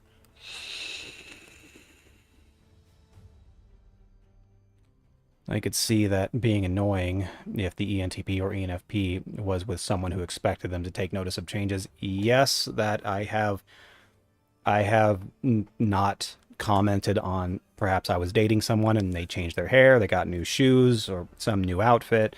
I may or may not have noticed. That is, especially when I was younger. I'm a lot better at it now than I was then. If we use all 8 functions, then what happens to the other 4 functions in a personality type? For example, how would an INTP use the other functions outside of those functions? So it does seem that generally speaking, and I have met some very strange circumstances when it comes to how people want to apply those shadow functions. Shadow functions, which, by the way, someone come up with a better name than shadow functions. That's kind of a cringy, edgy way to talk about those functions. Anyways, so the general idea is that you've got this in quote stack, what have you, and that they're more or less, you instead of having them in a straight line, like from top to bottom, you kind of have them on the side. And then these in quote shadow functions are supposed to be used a lot less than the functions just beside it. So an example might be let's say you can't turn off extroverted intuition. Okay. So what about that fifth function that's right next to it, introverted intuition? Well, okay, it's not really that much of a leap to change from wondering about the possibilities in everything else and just kind of turn that towards you. What are the possibilities for you? What ideas are good for you? What's going to work for you? It doesn't seem like it would be that difficult for someone to do that. So their capability of doing such a thing doesn't seem that out of it doesn't seem out of that realm of possibility. It's just that how often are they trying to use it? And it would seem that it's, so if at 100% of the time you're always trying to use extroverted intuition, then maybe 25, 30, 35% of the time you're trying to apply introverted intuition. Maybe that's the case. And so you'll have these thoughts about what ideas are good for you, but you're most likely not going to just act on them, because that of course takes a lot more time, a lot more effort, a lot more energy, and that's something that someone who's got more of a preference for introverted intuition would do. And so point is that as you go further down that side list, it gets used, those things are used less and less and less and less. And so the theory is that if you're an ENTP, your extroverted sensing is virtually non-existent in terms of how often you use it. It would be such a small percentage that you essentially don't know that it exists to that degree. But that would be the general idea. I've talked to a great number of people, obviously, and when it comes to those shadow functions being used, it seems to change based on how they grew up, where they grew up, the circumstances of their life. Because if your life is good and everything's great, and you don't see a reason to change, then most likely you're just going to keep using the same, 3 functions over and over and over again. But sometimes we come across life circumstances that require us to change how certain functions develop, picking up certain tips and tricks for using other functions. And so you may come to rely on some other functions later on. What types of hobbies do INTJs like? What do they like to do in their free time? So my brother enjoys reading Warhammer 40,000 and playing Warhammer 40,000. And well, this is before he had a new girlfriend, but he enjoyed just playing games with the fam, do games that require some level of investment. So playing games like open world sandboxy games like Atlas, Empyrean, or sometimes we'd go on, do a playthrough of like Divinity, or what's that, Baldur's Gate, that one that just came out. But in terms of his like hobbies that he would prefer to do for himself, it's doing the miniatures and reading Warhammer 40,000.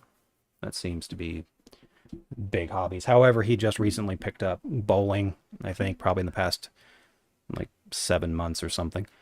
So as a group activity, he just enjoys winning by doing things his way. So whatever activity allows for that. Let's see. We need to overthrow the bots in your server. They're trying to control us. That's Ven's fault. So if you have complaints about the bots, you go complain to her. Yeah, the INFJs that I have met, the INTJs that I have met, they enjoy reading. They do. That's something they enjoy. It's some kind of fantasy world that they can get into.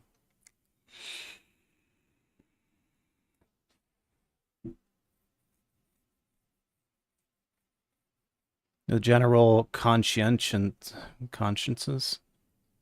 So do you mean the general consensus on the Joker's MBTI as ENTP? Do you agree with this? Yes. It depends on which Joker you're talking about. You're talking about like Jack Nicholson Joker, who seemed to come off as more of some insane INTJ?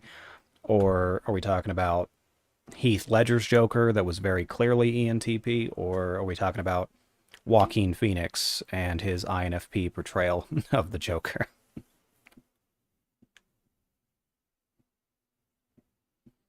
No, Ben's fine. It's all right. So there's been a few Jokers, and they're all a little bit different.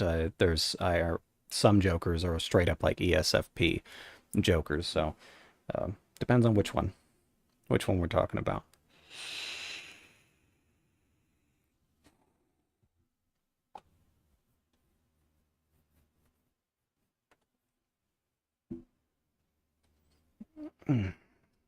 Goodness.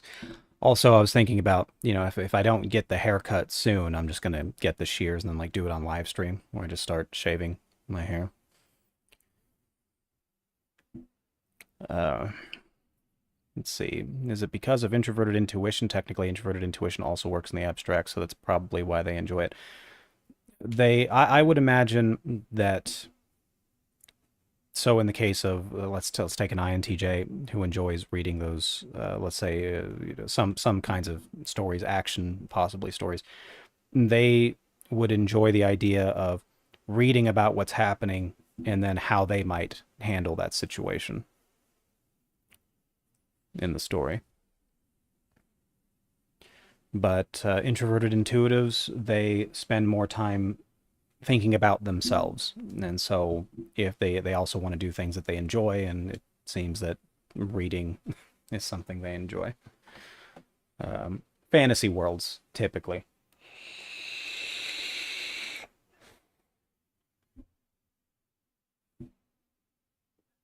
Let's see. If an ENTP complains, just threaten them with work, and then they'll shut up.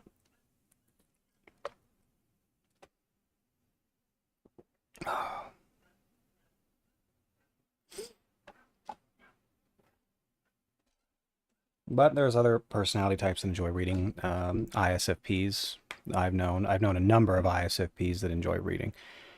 It's pretty normal. All coincidentally, they also have a preference for introverted intuition.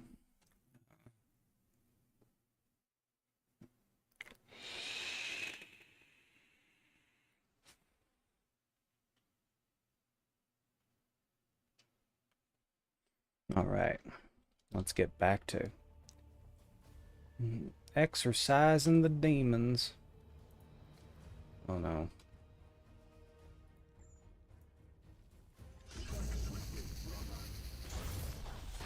Warp speed. Let me get to my... Nope, can't. Sad.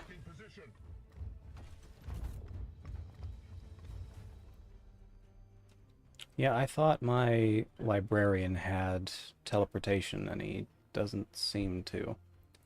Very sad.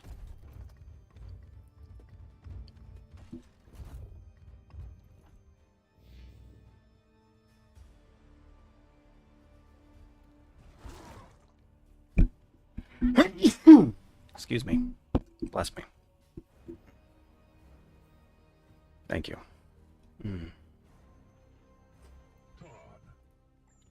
Let's get into that time of year.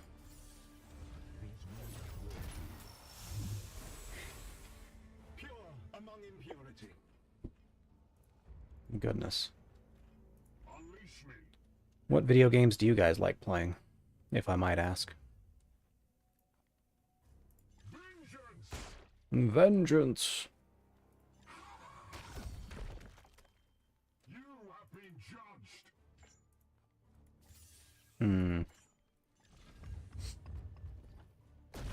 I know some of my viewership doesn't play video games very often.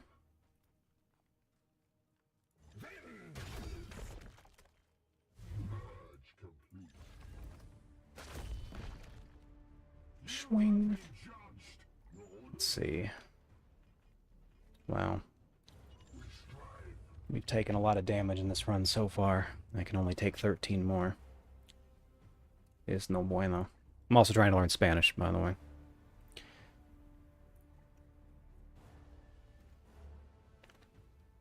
I figured Spanish would have been have more of a practical use for me. Play a lot of Apex. I recently downloaded Apex again. Time will tell if that was a mistake.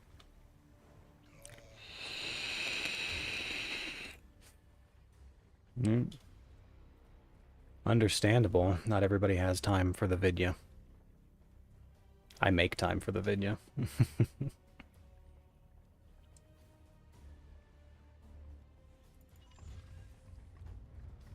Let's see.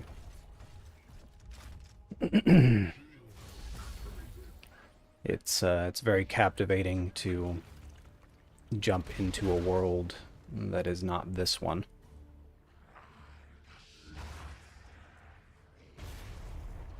Different rules that can be manipulated, abused.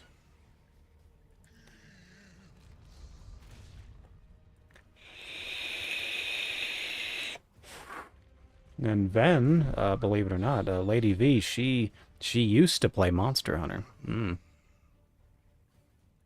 And yes, playing Apex is almost always a mistake. So yeah, I jumped. I played it a few days back, and you know, that's super fun. Just like I get into the game, I find some weapons, and then someone like two shots me. And I'm like, oh, that was fun. Guess I'll queue up for another. If I'm gonna play a lot of shooter games, I would prefer them to be tactical shooters, like Tom Clancy's Rainbow Six, for example. I was a big fan of that game. Loved it.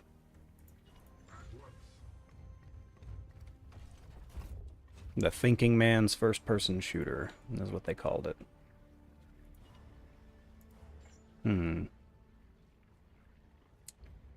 What can I do here? I don't think those things can be stunned. Nope, they can't.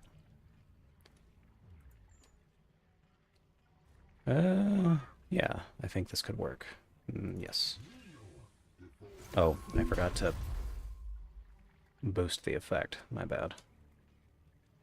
That's okay.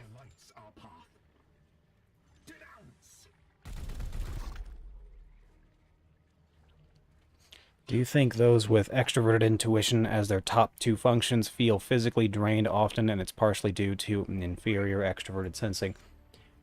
Yes, in a technical sense.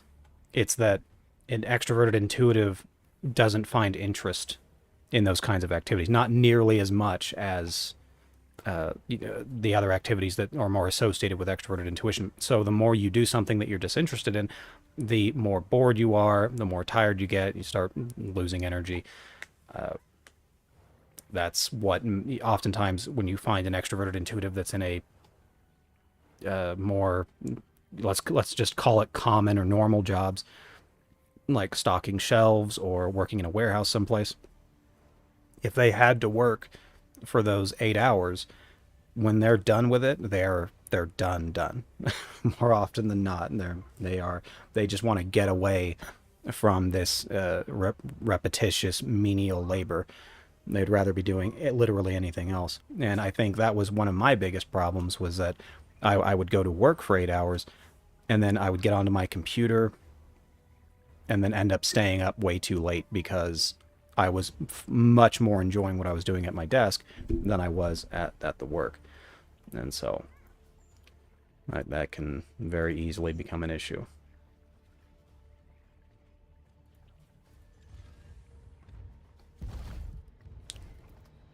Yeah, I knew what you meant, Bob.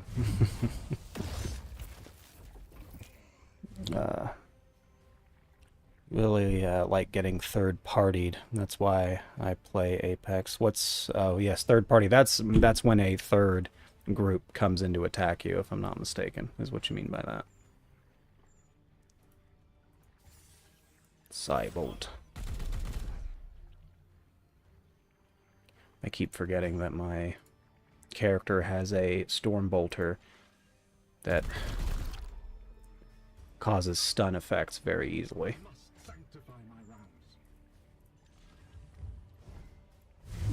Oops.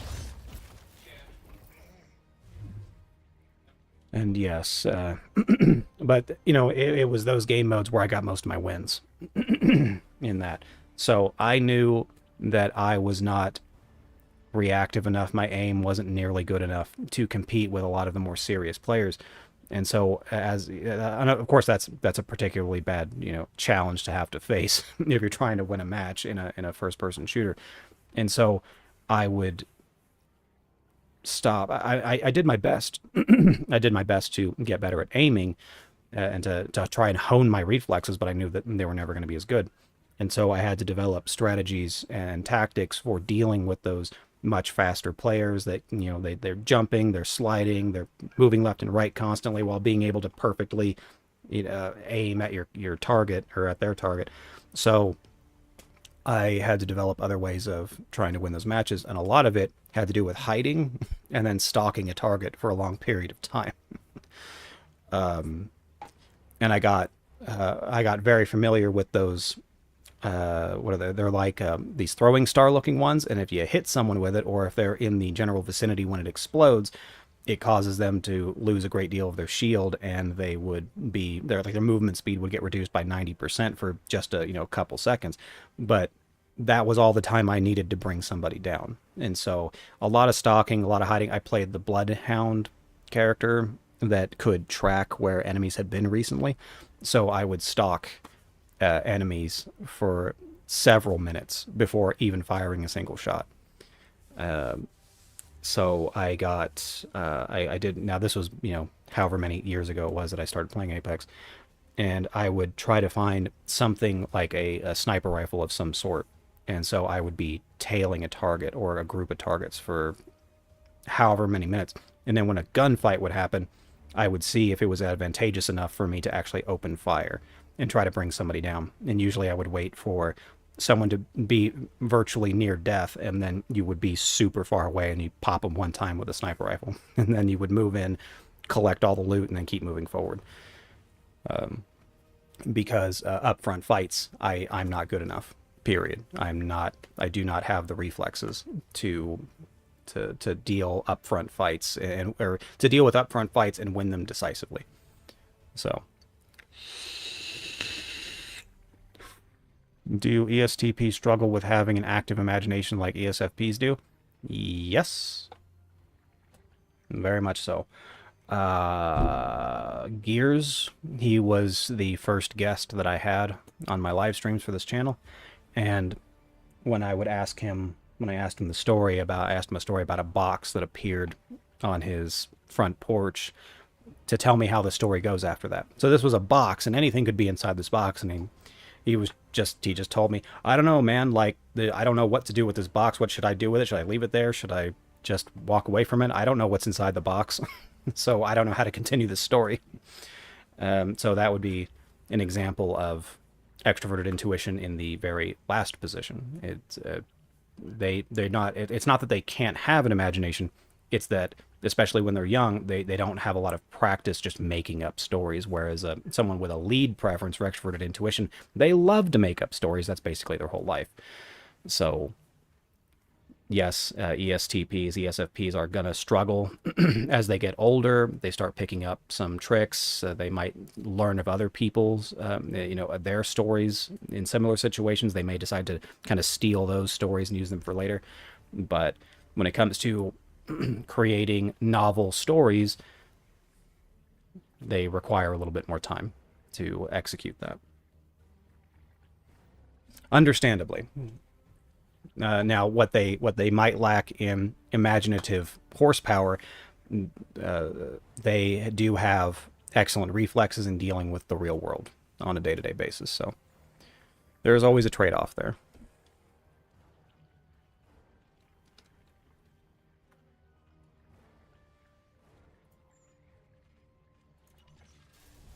Teleport. Whoop.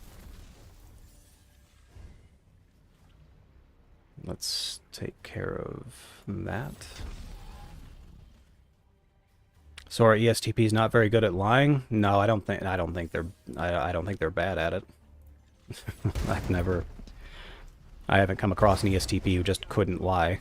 I think and ESFPs enjoy lie. I mean, it really depends on what you mean as good at something. Are they good at lying? Are they not very good at lying? I think anyone can come up with something that's not true. It'll be based on, how they preference living in reality, but they can still just not tell the truth. So, can they make up some really good lies? Maybe, if they sound convincing enough. It's possible, but if they're trying to come up with these incredibly imaginative lies, they're gonna stumble. They'd rather their lies be simple, if possible. How does introverted intuition in the third slot work specifically? So when it's an advantage to you, that's what so in many cases, so let's take an example of the ISFP and what that looks like in introverted intuition, the third position. They typically imagine what they want their life to look like in the future. It doesn't start sprouting until, like I said, roughly around adolescence. And so there's a lot of ISFP females, for example, that have this idea of having a long-term companion, having the children, and then living a super happy, fancy life. And so they will start to focus on on knowing what they want their future to look like, and they can use that in an advantaged way to pick a potential partner, as an example. Is it the main focus of their life? No, the main focus of their life is going to be navigating through what they feel is right, morally, ethically correct, and dealing with the reality of their situation. So just because they have these imaginings, these essentially fantasies about how they want their life to be, they're still living in the real world. They still go out there and find work. They try to get money. They take care of the household, related things wherever it is they live. As they get a little bit older, they start thinking about this kind of nesting sort of mentality where they start picking up things like, if they haven't already, gardening, painting, homemaking in general, like changing how their surroundings look, making things more efficient for them for a potential future that they're wanting to have. But it's not, so they use it when it is an advantage to having it or to use it. And when it's not, they deal with the real world.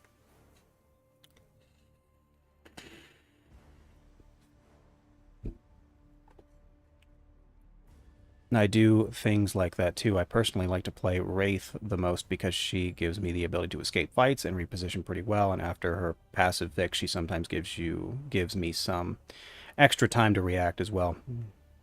Yeah, I don't think I've played Wraith, but yes, that's the one that can turn kind of invisible of sorts, or is invulnerable and can move really fast somewhere else. A lot of the pro players would use her.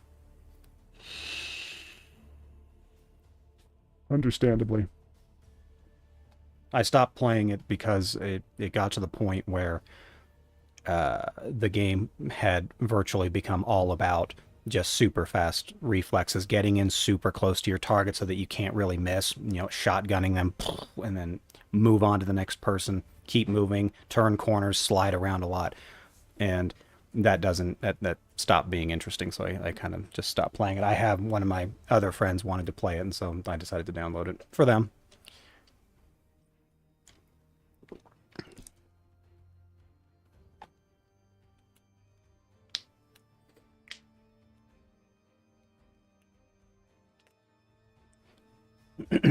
A physical fight between, you mean the non-pro, or I was just talking about back when I was playing it those couple years ago, the pro players that like to put up streams and get these super long kill streaks or get a super high score, they were playing Wraith a lot, is what I meant by that. A physical fight between an ESTJ and an ENTJ, which one would win? ENTJ most likely because they have extroverted sensing. Unfortunately, I wouldn't be able to. I would need more data. I would need more accurate data. So, is a 5'3" ENTJ going to win a physical confrontation in some kind of like in the octagon against a ESTJ who's 6'4" and 220 pounds? I don't think so, but anything's possible. However, I would lean to the ESTJ winning. Just the same, if it were reversed, if the ENTJ was 6'4" and 220 pounds, and the ENTJ was, and then the ESTJ was 5'3", then I would give it to the ENTJ. Let's see. But maybe the ESTJ grew up learning in a family that worked out a lot, so they do too. Yeah, it really, you need a lot more context than just this type versus that type. There's so many. We have to take reality into account, and not these are just archetypes for someone's core cognitive processes. That's all that is. It does not determine things like what they're all of their interest. It doesn't determine when they're going to wake up in the morning. It doesn't determine what kind of cereal they like or the kinds of people they're interested in terms of a relationship. It does not account for a great much of that. So Where in your server could I find the pinned cognitive function image? I don't use Discord often, so I'm having a bit of trouble. It would be in the general. As a matter of fact, if I can get that figured out for you. Let's see. I can show you, since I'm streaming, you see. I have that power. Let's go here. We're currently in there, so let me bring that over here real quick. And obviously half of it's not there, so let me drag that over. So this is the Straight Urchins Hangout. Here's the whole list of whatever. We would scroll all the way down to chatting, and sometimes it might be, you know, folded in, so you got to unpack all that there, and then click General, and then we would click up here in the top right to Pinned Messages, and so right here, that's the old ones. They just recently they changed it. There, here's the new one. It's up at the top. It's up at the very top. This is their updated language for the 8 cognitive functions. But right there. So, you know, in the beginning of my MBTI journey, there were a number of people that disagreed that introverted sensing was not about memory, and they believed it was entirely how someone feels like how their internal organs felt, and the focusing on their internal organs. And I don't know where they got that from, but if you go to the Myers-Briggs.org website, it does not tell you that it's about the internal workings of their body. So, anyways, I hope that helped Tommy to find it. It's in the general chatting, and then you would click and pinned messages, and then bam, right there. Alternatively, you can go to Myers-Briggs.org, and you will be able to find them there as well, which I recommend that everyone should do that.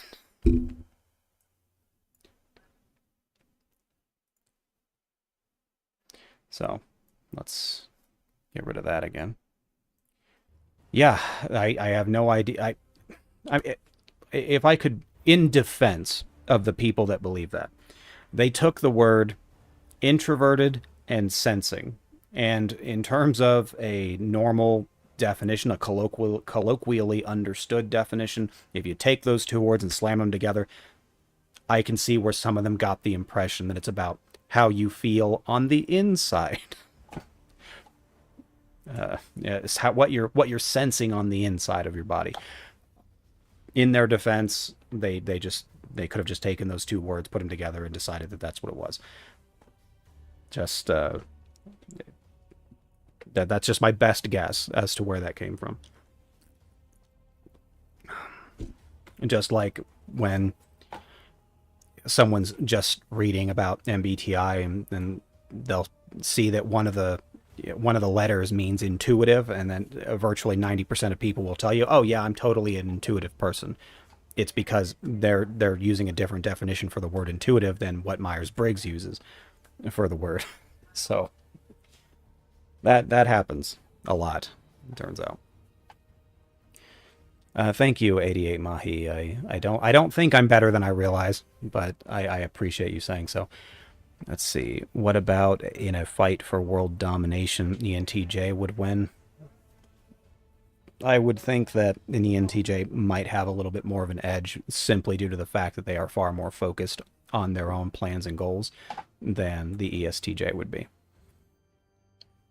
You think about everything. I do my best to think about everything, and that's why my life is not typical of the lives of other people. So spend too much time thinking about things that may or may not help. Most of the time doesn't help, so. Can't wait to get rid of all this hair, my goodness. Look at this. Awful. It's still there. See you later, Benny Maru. It was nice having you here. Yes, a misconception relying on the general use of words. That would be a that would be a great way to put it.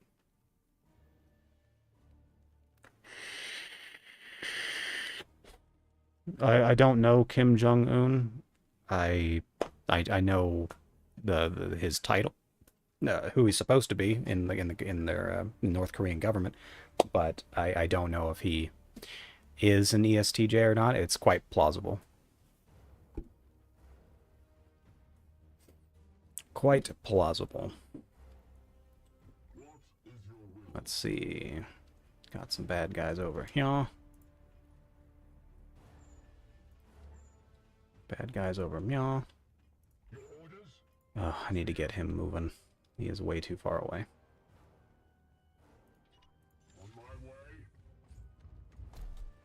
But it does depend. Now, if I were an INTJ, I would think to myself that North Korea could benefit greatly from working with the rest of the world.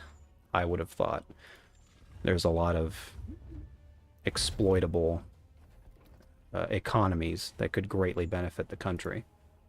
And so I would like to think that if he were an ENTJ, then he would bring North Korea out of their isolation. Considering he took the place of his father and does the same thing, he has to have introverted sensing at least, right? And that's it. Once again, that seems very likely. It does seem likely. But hard to know anything for sure.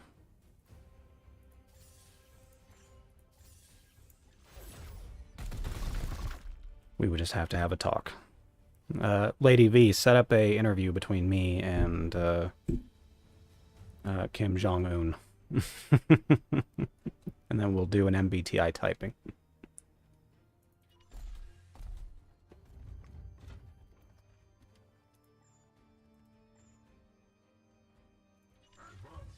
My goodness, I did a couple of executes here, and yet, for whatever reason, guys couldn't really move.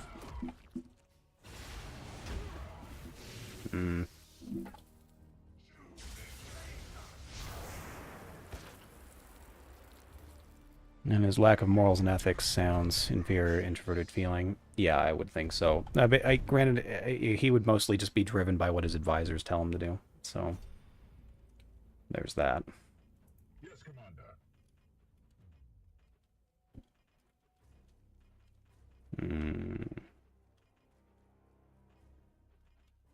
I am here to serve.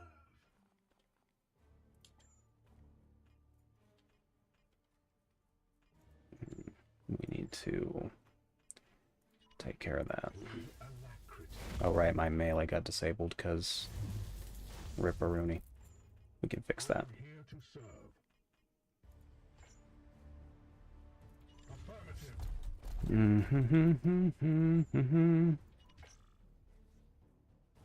Let's see. And Bob, how come you didn't join the stream today? My wrath is restored, brother. Ben knows what you're thinking and is going to say before you even say it. Yeah, probably. My blade is yours. Force strike. Standing ready. Nice. As you command.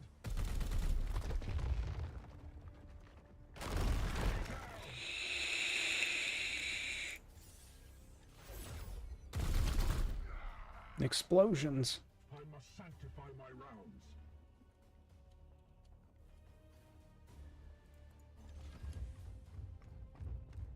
Power. Glory to Xyphos. That's not worth the willpower. Seeking the tainted. Let's see. What else we got here? It has been 2 hours and 9 minutes on stream. Hopefully the people that wanted to watch today was able to make it. I can only hope.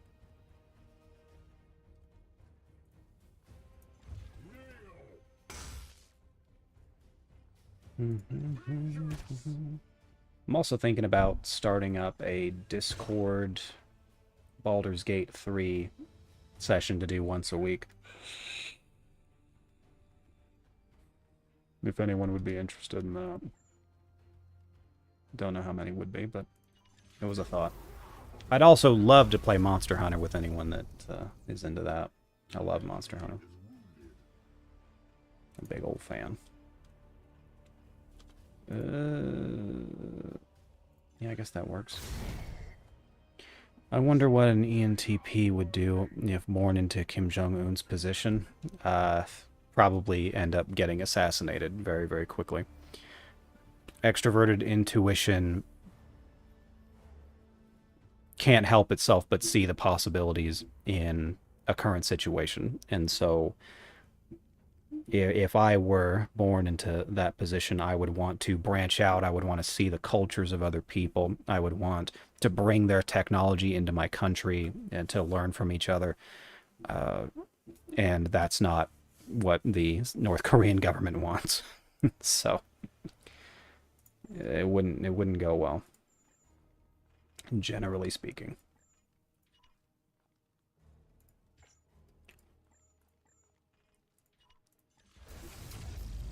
But, you know, anything's possible.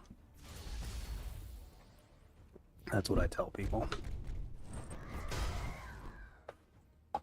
Why would ISFPs and ESFPs be more likely to hit their partner or kill? Would it not maybe go against their morals and values?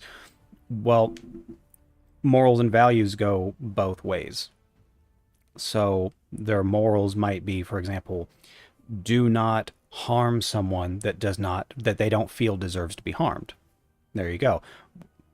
There's a moral, so they go through most of their life without harming anyone. And then they come across someone that has personally harmed them in a more impactful way. They cheated on them, they took their money, or they left them, abandoned, stranded someplace.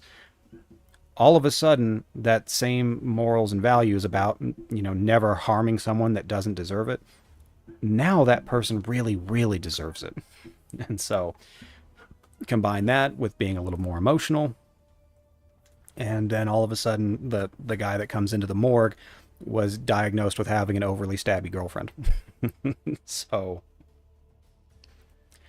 that. Also, in some cultures, offending someone is intentionally offending someone is grounds for one-on-one mortal combat. In some cultures, that is their value, because personal honor is very, very important. So I have found that, yes, introverted feeling can have its moments of looking impulsive. I found it to be actually one of the faster decision-making functions, in that you either like something or you don't. Maybe on some more complex topics, it may take a little longer for someone to find out how they feel about a situation, but introverted feeling, typically you either like something or you don't. Whereas introverted thinking still needs to take time to understand if what someone said or what they did made some kind of sense somewhere, somehow. But for introverted feeling, you either like cheesecake or you don't. You know, after you've had it. As an example. At your service. Apparently all of my knights were drained of willpower at some point. Badly.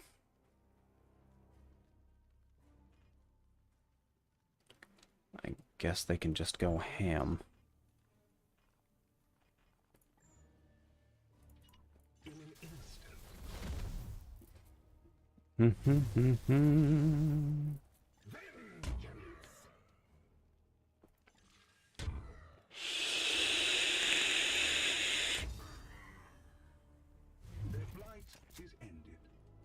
Okay.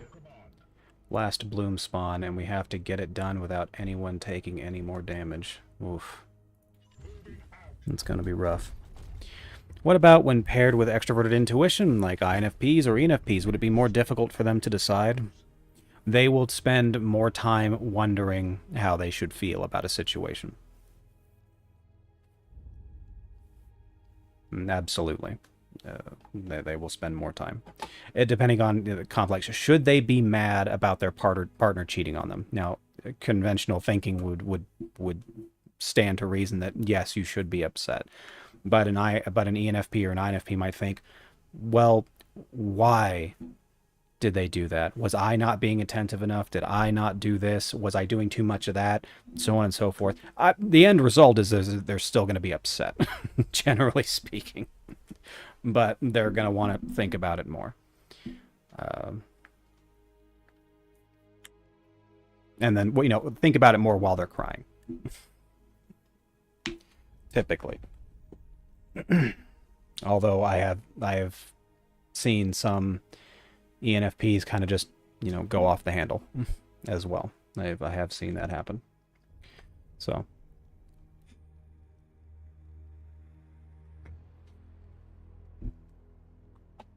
ENFPs and INFPs come with a great deal of introspection, that self-reflection. And so...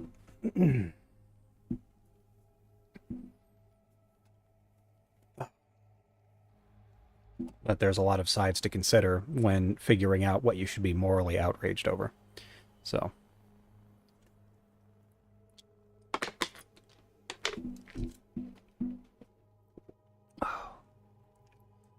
The real question is can I sneak in one of my characters to do all of the work and then teleport my guys out? That's the real question. I want to send my interceptor in to just DPS down the last bloom spawn and then be done with the mission.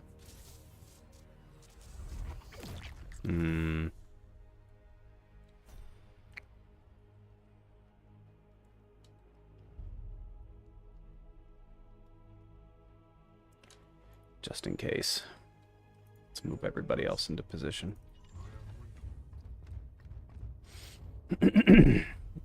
When it comes to morals, is it possible for them to come from a logical perspective? I think everyone tries to flex their thinking function pretty regularly. That's been my experience, is that everyone tries to. It depends on the situation. So, for example, you're having a problem or a situation that doesn't really require any morals or values to be uttered or considered, and then you're going to use a logical set of functions to try and handle the situation. So I think that but when it comes to morals, they would absolutely, I think most people try to rationalize why they believe something is bad, but if you spend enough time thinking about it, you either think something's bad for personal reasons, or you think something's bad because you were told it was supposed to be bad. So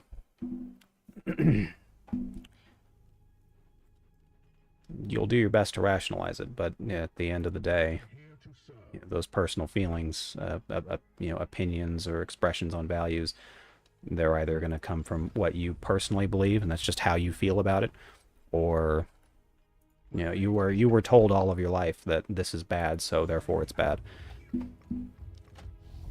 Would INFPs be considered as martyrs like some ENFPs are? Yeah. Yeah, most certainly. I have seen that behavior as well. Although when an INFP martyrs themselves, they sacrifice their time or they sacrifice their goods or services for someone else, they tend to ruminate on it a little bit more, and if it was a particularly bad trade, then they kind of wallow in it for a while. Understandably, given that introverted sensing gets bumped up to the 3rd position rather than the 4th. So makes sense to me.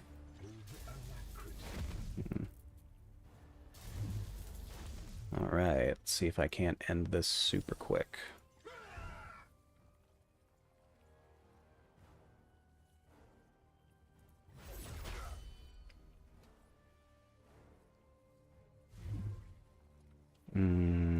What if I were to do some shooty shoot stuff?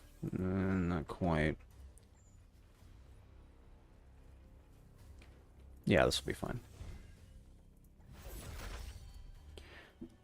I kind of believe that Jesus was an INFP. So, yeah. That was the last of the wretched filth. Well done,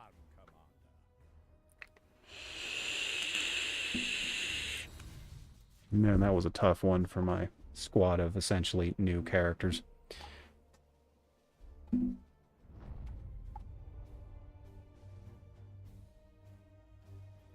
But, yeah, it seemed, I actually kind of believed that Jesus was an INFP, so.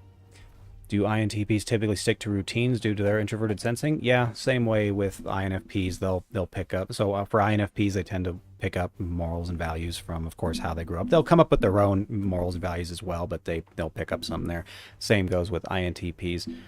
I have known some INTPs who had to keep a relatively strict set of rules that, they had to keep their room clean and they needed to be doing this, and they needed to be doing that, and whatnot. And then, of course, my friend of 20 years had a terrible mess of a room. The only thing that looked like it was functional in his room was his desk and his desktop computer. So, but yeah, they fall into the same routines. They don't typically branch out a whole lot, but they more or less stick to the same. I've been trying to convince my friend to go on a diet so that he can lose some weight, but unfortunately for him, he enjoys eating.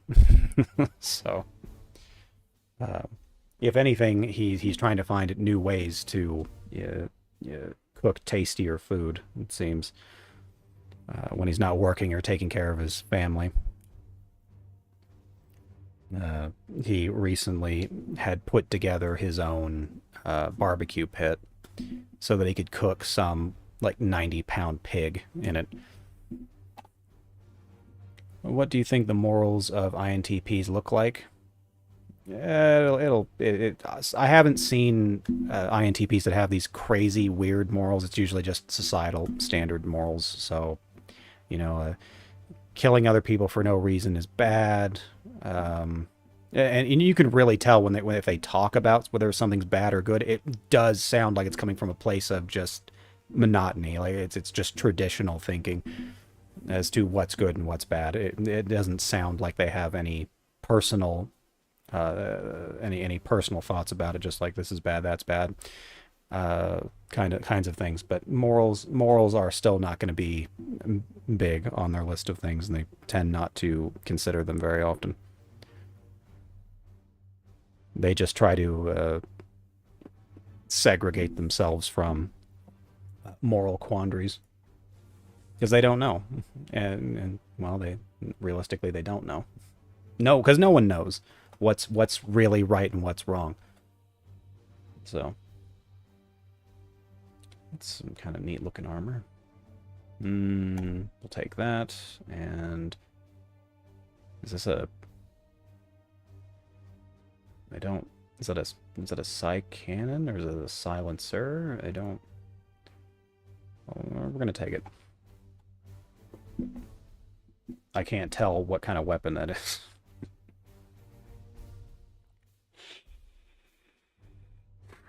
Tier 2 armor, I'm not all that interested in, so moving on. Alright. A little more experience there. Let's see, what are some other characters or well-known people you've typed, like Jesus being an INFP? Yeah, I remember. So I was when I was watching a movie with the INFJ that I knew personally, we watched some black and white footage of Hitler in his time of convincing the German people to go to war and whatnot, and we're watching it, and it seemed very clear throughout the whole documentary that Hitler was an INTJ, not an INFJ. So Hitler was not an INFJ. I don't know why you would. The only reason that you would believe that is because other people said that Hitler was an INFJ. So you got to turn down the extroverted thinking, turn up the introverted thinking, and then go watch some of his stuff, read more about his biography, things like that. But that's why I'm here. You know what's right and what's wrong. I really don't know what's right and what's wrong, so don't... I might be able to tell you what's accurate or inaccurate, but outside of that, Would you consider INFJs to be hard to reason with? I think that if an INFJ is in a really bad spot in their life where everything's not going the way that they'd like it to go, then it's going to be very difficult to reason with them, most certainly. But if everything's going well and they feel like they can trust you and they can trust your advice, then I think it can, as long as you're presenting it to them in a logical manner, they can very easily side with you. So, and I think that could probably go for a great many of the other personality types. Whether my life is, whether I'm living on the high on the hog, or if I am, dirt poor in the gutter, it doesn't matter what you say to me, as long as what you said made logical sense to my own logical sense. Then I'm going to believe it either way and decide whether or not it's a good idea. But to convince someone with a strong preference for introverted intuition that their plans aren't good enough and that they should substitute your plans instead, that's tough, for sure. Hello, Joseph. So I think that overall INFJs can be reasoned with, but if you're trying to talk to them about what they should be doing personally with, their future, their goals, their plans, you're going to be hard pressed to convince them that they're wrong.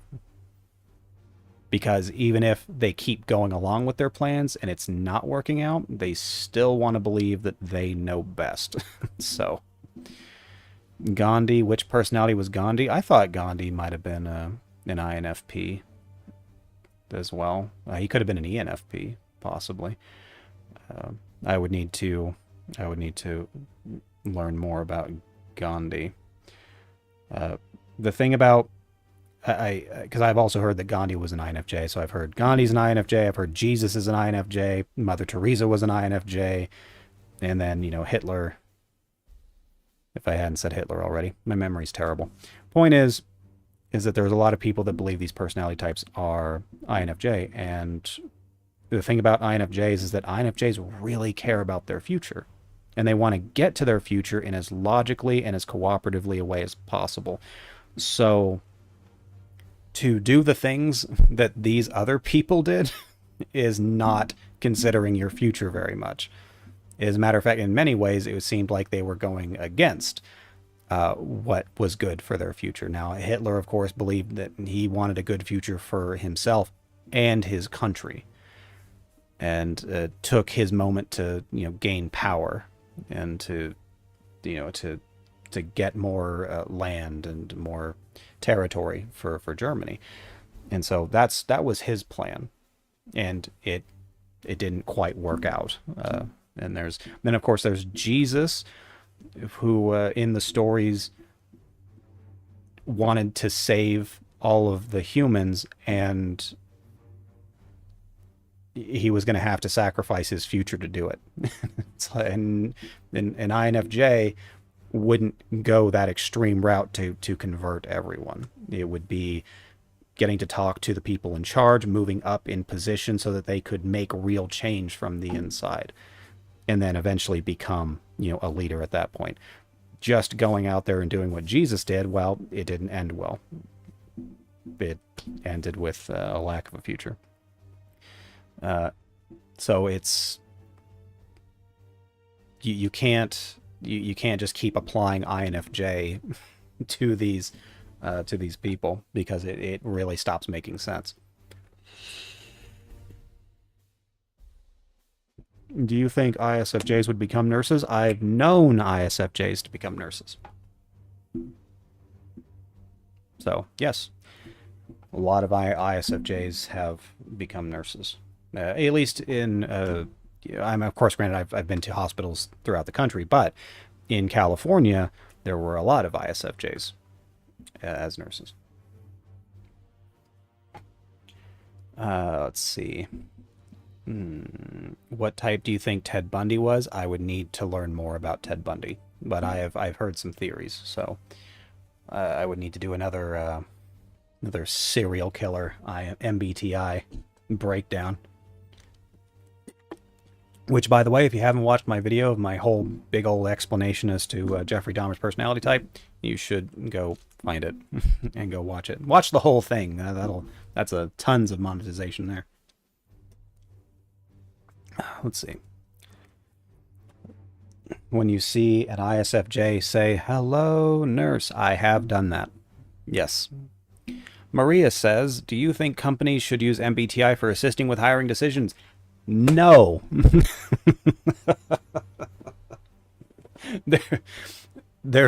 It would be great for them to use it, but they absolutely shouldn't.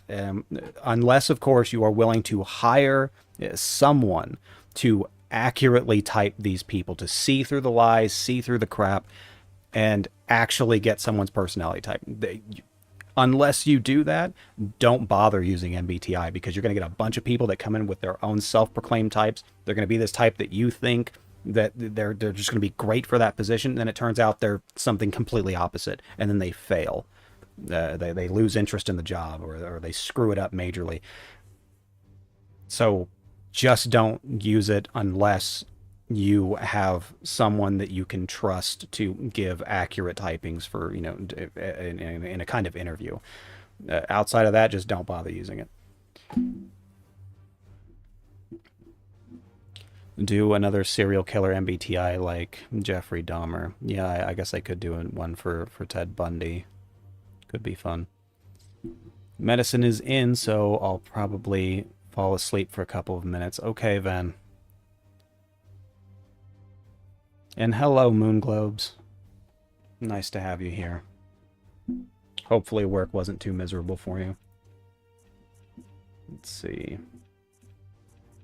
What was I doing here? Each night has a invocation of focus. It's a litany. No. Yeah, sure. Let's go that route. More promotions. Who am I? Oh, this is the healer one. He needs all this stuff, so we'll keep going that route. And the librarian. I don't recall ever using a librarian before in this game, so I'm not sure what the best way to do this would be. See, there's the teleport. I apparently never picked the teleport thing. Activate the teleport all nights to the same location. That is amazing. And absolutely going to take that. Cool. And we've got 18 servitors. What can we fix on the boat? Don't really need more barracks units. Exterminatus related things. Augmentation. Nope, can't afford that. More research speed. Don't really need that. Guess we'll upgrade the shields. Okay. And we're moving on. Do you think most serial killers are the same type? I don't know. I doubt that all of them are. There's some huge preponderance of a particular personality type. You could easily see ENTJs becoming that. We have certain shows, movie like Hannibal, for example. But I mean, what's the official definition of a serial killer? Like, is it like more than 3 people? And that's a serial killer.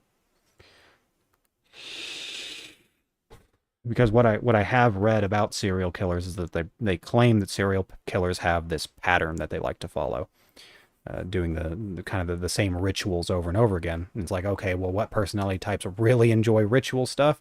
Well, that's introverted sensing. So there's that. However, if you decide to follow that line of logic and then you start looking for someone that has that strong preference for introverted sensing, what if another serial killer decided that, okay, since I know what they're looking for, I'll just do something different and throw them off? It seems like it would be, too easy to trick our prestige, or our most prestigious law enforcement agencies. So, no. But yes, if we are going by that logic that they tend to stick to rituals and want to conduct their business the same way over and over again, keeping souvenirs, things like that, well, strong preference for introverted sensing. So you would be, which, well, I mean, that kind of also makes sense because half the country in the United States is introverted sensing. So that would mean that you should find more serial killers of that personality type, preference, right? Like you should find more introverted sensing murderers simply due to the fact that there are more introverted sensors in the country. So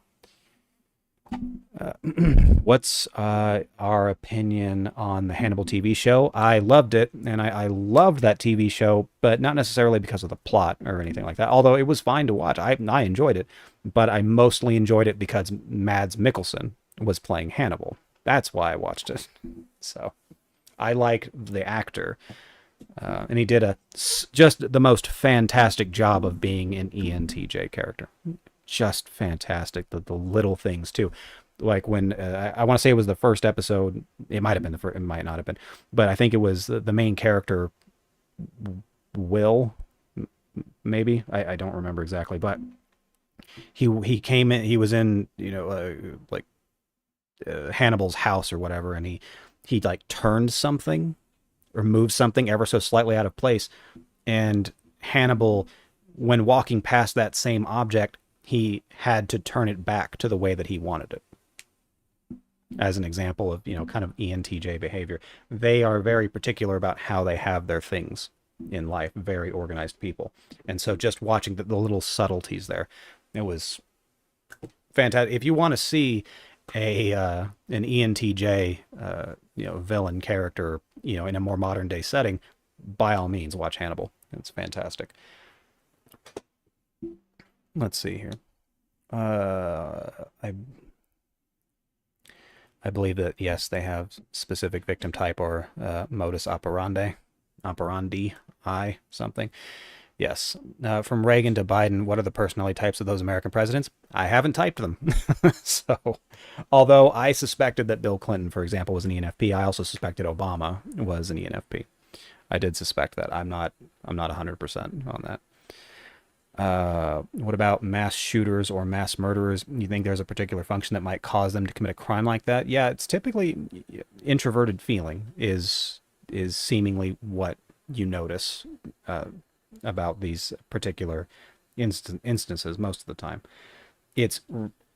But remember that just because you are seeing introverted feeling being displayed, it does not mean that that person has an aggregate preference for that particular function. But typically, someone's high on emotion when they're making these decisions. So there is that. Do you think companies should use MBTI giving they know a person's type with 100% accuracy? Absolutely. Like if you 100% knew someone's aggregate behavior through personality type, then you could figure out whether or not they belong in your company, or at least what position they would belong in. But without someone who's very experienced in not just MBTI, but knowing when people are trying to lie about things, unless you've got that person, then it's kind of a toss up as to whether or not that person is the personality type that they claim to be. Like, should types influences whether you'll get a job or not? Yeah. So, for example, let's use some negative examples. If you have someone with a lead preference for extroverted intuition, and you are looking to fill a position doing overnight stalking, you may not want to put them in that position, simply due to the fact that they're going to get very bored very quickly, and they're going to try to move on to another job shortly after you give them that job. I'm not saying that's guaranteed to happen, but I'm saying it's very likely to happen. And even if they decide to stick around anyway because they need the paycheck, they might screw around a little bit more. Their head might be in the clouds a little bit more. They're not focusing on what's going on now, so on and so forth. And so you may not want to hire him or her for that particular position, as an example. Just the same, that's a lot of ESTJs make it to management positions. And the reason for that is they're much more focused. They're able to remember and much more easily learn the protocols, the procedures, the standards, and they're so focused on success that they go out of their way to make sure that it gets done. And so just means that now I'm not saying they're great with people. They certainly don't care about your personal feelings, but when it comes to trying to get things done, go with an ESTJ as a manager. The Urchin, concerning my last question, do you have any idea what the issue might be with that, with your last question? I think I have some sort of weird bug in your server in the wilderness. It said, done reading, see introduction, and doesn't allow me to type or reply in the chat or any other chat. So when you join my server, so now Ven has it set up so that you have to go through a few steps. You have to get verified, and you have to accept the rules in the introduction section. But if you just read that portion of it, it should tell you what you can or what you need to do in that. If job recruiters were trained in MBTI, do you think that would be effective? I mean, not just I mean trained, like they know what they're talking about, trained, then I think that could be very helpful. Yes. But giving someone, you know, a 2-week course on MBTI and believing that they're going to just have it down pat is insane. So.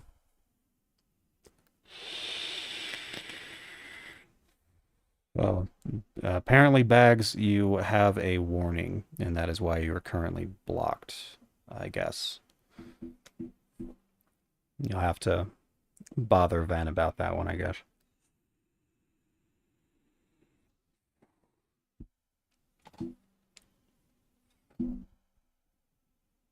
Let's see here.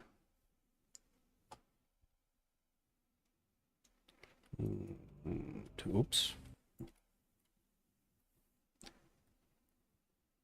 Well, now, and I think that you should ask what you got a warning for, just not in the stream chat. If you can send Ven a private message, or you guys can message back and forth. If she's feeling up to it, mind you, she's recovering from surgery, so she may or may not be up for dealing with that.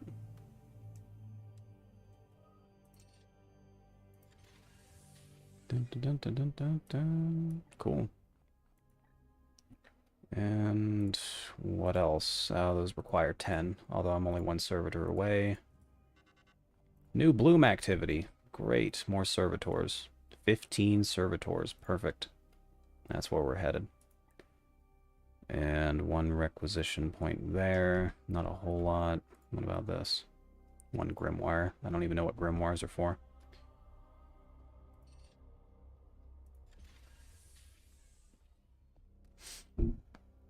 Let's see. As for the job recruiter thing, yeah, that would be fantastic. But once again, they would need to know what they were talking about. They would really need to have a great understanding of MBTI before that was going to be effective. And there's just not that many people that have spent so much of their lives studying MBTI. So could be difficult to come across. Let's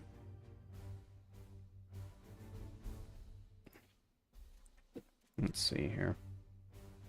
I don't think I got any cool new equipment for my characters. Maybe some better armor, maybe.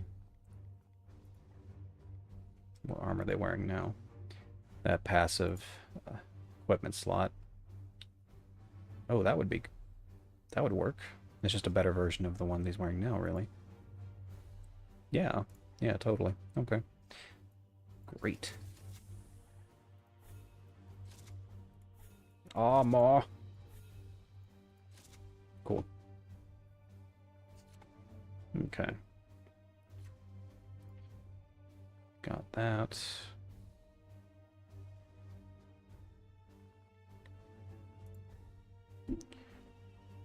Character probably needs, like, kind of thought I had some more grenade options here. I guess not. Let's see. Do most struggle to get along with ESTJs, specifically at work? I would think so. I've had a number of jobs in my life so far, and generally speaking, you're going to find an ESTJ in that manager position. And like it is with most bosses, people have some complaints. Being the biggest one being insensitive. That's typically the chief complaint from an ESTJ boss is insensitivity. So let's see. Then the majority of jobs would only want NTJs or STJs. Well, not exactly. You wouldn't only want those particular types. So how many managers do you need? Because an ESTJ is looking for a manager-esque position. That's what they're looking for. They want to be in that position. Whereas an NTJ is always looking to move up in a position and to get as high as they can in life. So if you're thinking about the typical Walmart job, an INTJ might work there for a spell as long as is required, but then they're going to be moving on. And same goes with STJs. You can get them to do those jobs, but they still want to get more for their job, for whatever the job it is that they're doing. And so they also wouldn't have that much of an issue just finding another job where they can be in a more manager-like position. I've known ISTJs that have become managers as well. They're not as gregarious, but they can still get the work done. So what you want are people that have, little issues being, with repetition, but can also get some, enjoyment out of the physical work that they're doing. So most jobs, though, want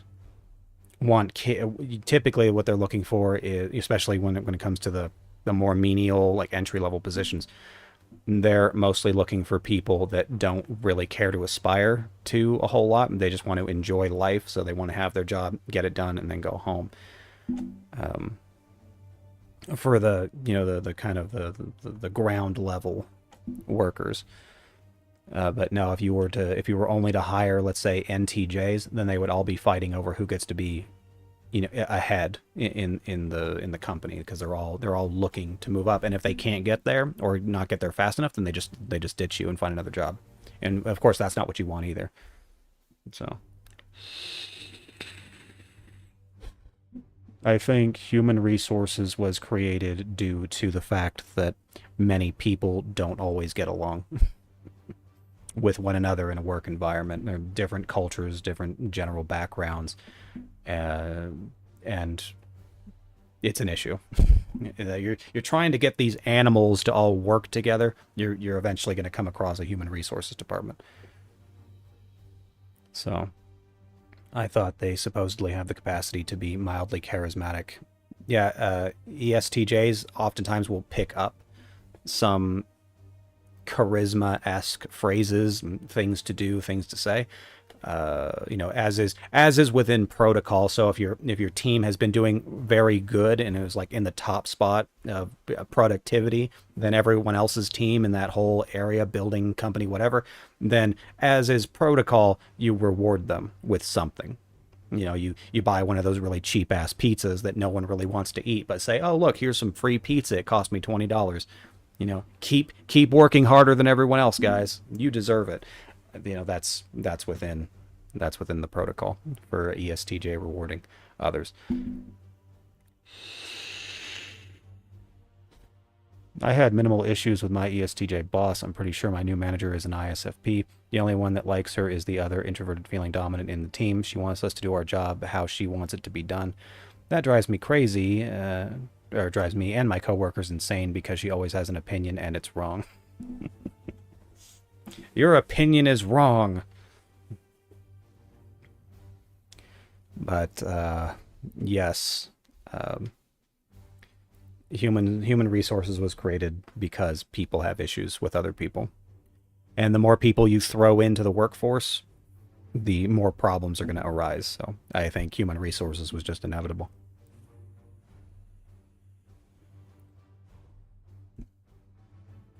Let's see.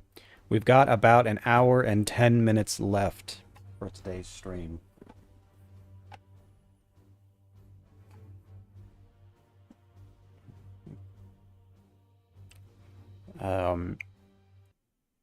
If I were managing a company, of course, I would want to make sure that all of my employees were in what I believed was the best place for them to be. I realize only the types that are mentally unhealthy don't get along with me. What type of therapy would you suggest for these poor souls? So, I'm glad you brought that up, Joseph, because this is something that I've told people for a very long time.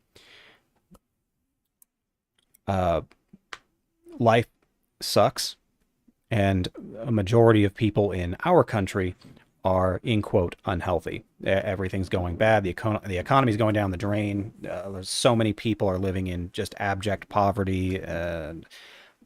What kind of therapy could you give to these people? Well, there really isn't any therapy. On the other hand, if you are finding that there are too many people that don't like you, we would have to start figuring out what the X factor is. And so I've come across a number of maybe some women that are roughly in their like mid to late 20s, and they would tell me about how their relationships don't work well, or they have to break up with people a lot and get new boyfriends, etc. They tend to want to blame them for the relationship not working, but at some point we have to wonder if we're the X factor, and we're the reason, or not the X factor, but we are the sole factor for why people don't like us. And so if you're finding that there's a few too many people that are not liking you, then I would try to find out, and if I were in your shoes, I would try to figure out what is it that I'm doing that's upsetting these other people.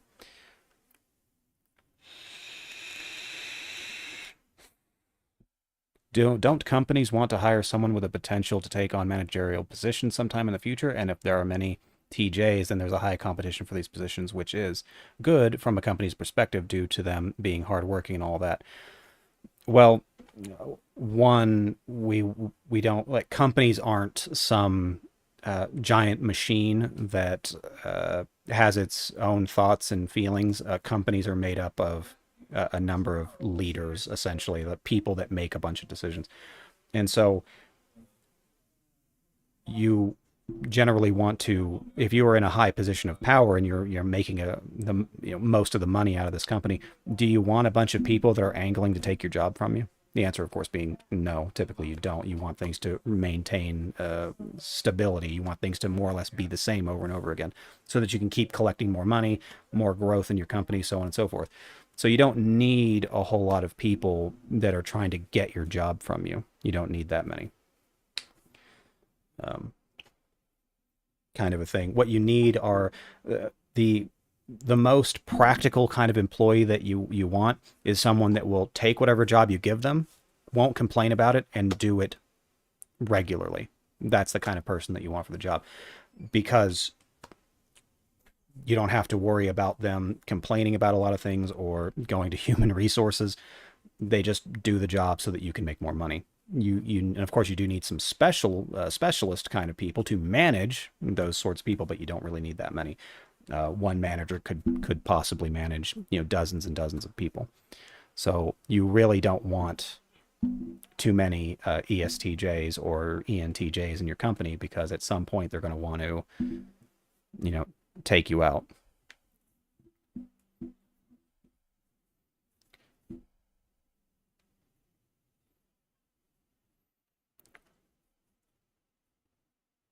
But yeah, I would say that for every like 10 employees that you have, you want at least one of them to be an ESTJ. So that when the ESTJ that's currently supervising all those 10 people want to move on or they retire, then you've got someone to take their place. I see. These people normally irritate other people as well, so it's definitely them. It could definitely be them. Now, I typically get along with everyone, and so I just try to maintain civility and be polite even to people that don't deserve it. And with those people that don't deserve it, I just try to, you know, distance myself from them so I don't have to have too many engagements.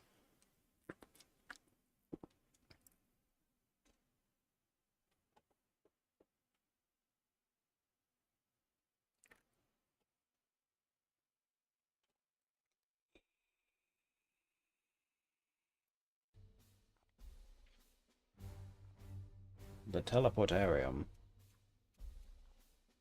Start mission.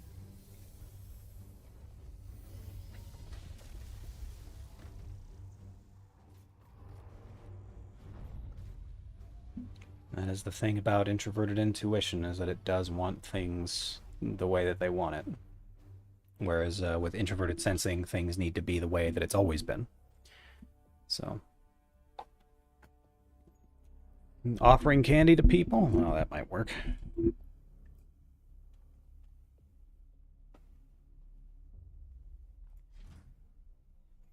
All right, 1 hour left. Who's got those last hour questions? Talking about the old MBTI.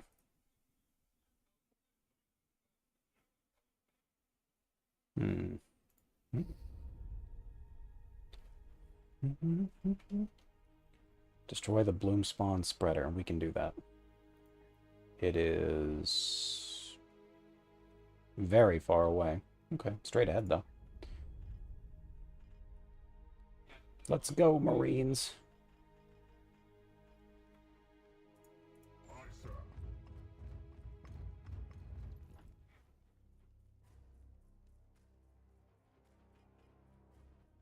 Oh, goodness, that's what happened. I was like, that's weird. Why does he have 2 action points still? Standing ready. In an instant. Uh-oh.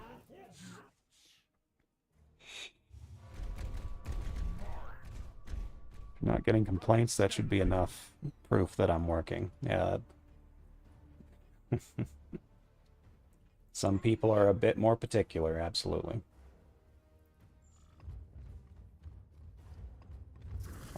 For me, whatever job I get into, I do my best to make it fun. Oftentimes it comes down to getting to know the people. But, what's an ENTP dream vehicle? I'd assume eventually some kind of spaceship. Be the dream vehicle, something that can navigate both atmosphere and vacuum. Yes. That would be my guess. The idea of taking essentially your home with you wherever you went, so you didn't need to worry about finding lodging anywhere, you just lived in your ship. That'd be pretty great, huh? When I have my company, I'll hire Urchin to be my recruiter. That's fantastic. That sounds delightful, in fact. Let's see, we need to take out these guys. Oh, geez, there's a Terminator back there as well.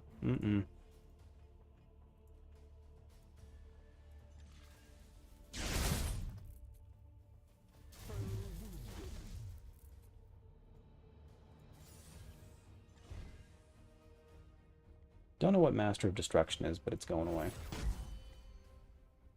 Yeah, kind of like a mobile home, but, you know, a spaceship. You can go anywhere. That'd be pretty great, huh?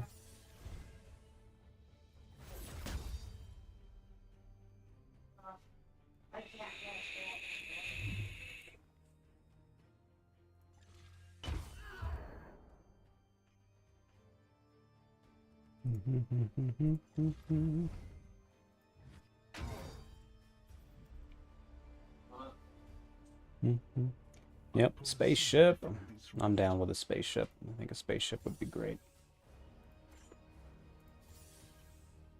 Immune to psychic abilities. Oh, this could go badly for me then. Yep, it did.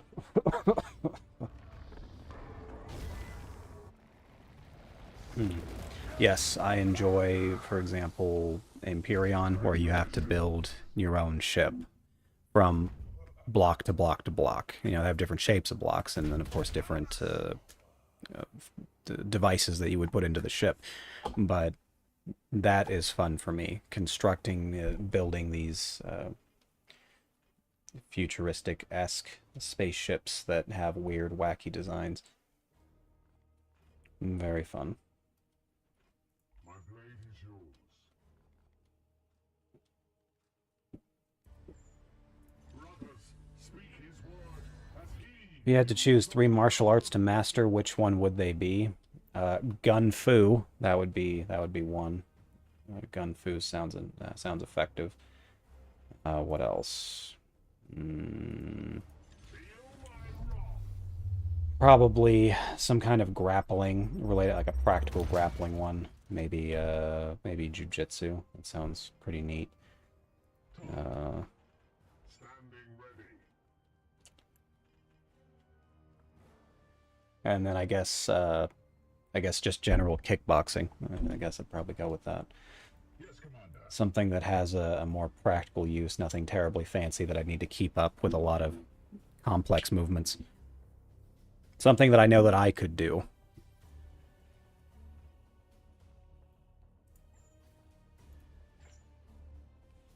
Let's move here. That works. Still?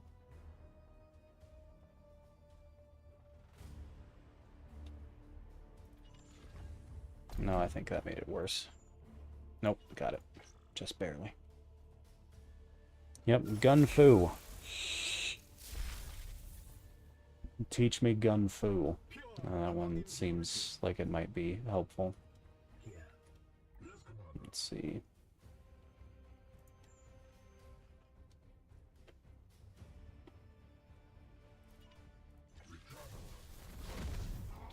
Flip-flops or Crocs? I wear flip-flops.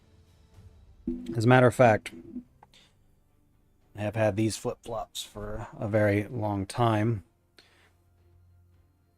And they have a bottle opener on the bottom, which I've absolutely used before. But the obvious is like, well, if you're walking around on these all day, you're gonna have this dirty bottle opener that you're trying to use to open up consumables with. So you have to kind of weigh that out. Fun stuff. We're gonna smite. Pop. We don't use that urchin. Yeah, I know, right? Like it's I've definitely used it though. Yeah, when you're an alcoholic, you sometimes don't mind using the flip-flop bottle opener. So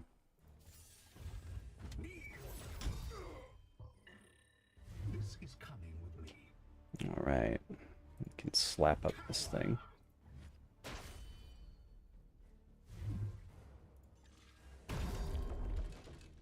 We have purified. Cha-ching, cha-ching. On my way. Yes, bottle opener on the flip-flop. It has come in handy over the years, for sure. Your orders?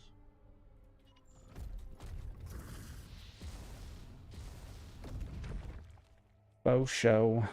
We're gonna see if we can't just Yes, Commander. make a path here. Perfect.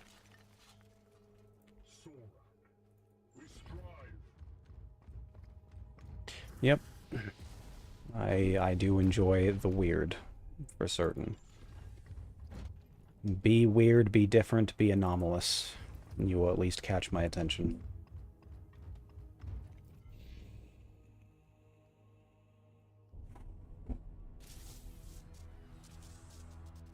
Enemy forces gain +1 reinforcements. Not too worried about that. I just need to get to... Oh, apparently I've already extracted 7 seeds. Awesome. So yeah, we can just bull rush to the end here. I think it'll be fine. Peyote, shrooms, acid, or DMT or ayahuasca. Well, you know, as is important to say on a YouTube live stream, I don't do any recreational drugs, and I do not recommend that anyone else do them. So I am absolutely against all of those things, and that I should get a bonus to my monetization for saying that.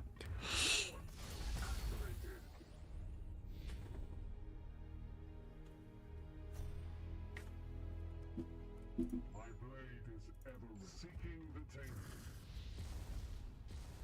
Don't do drugs, kids. Shadows.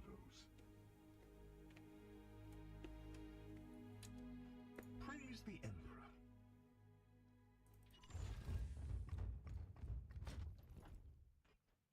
Okay. Let's see. Where do I need to move up there first? The librarian's probably fine.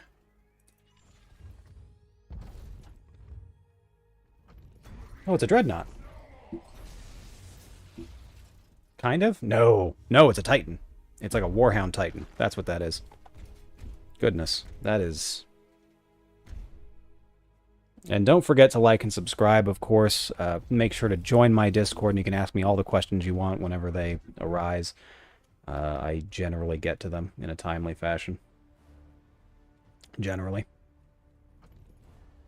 And drugs are bad. Drugs are very bad. Do not do drugs. Absolutely. What is your will?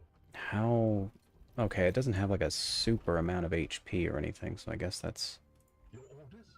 I guess that's manageable. Let's see.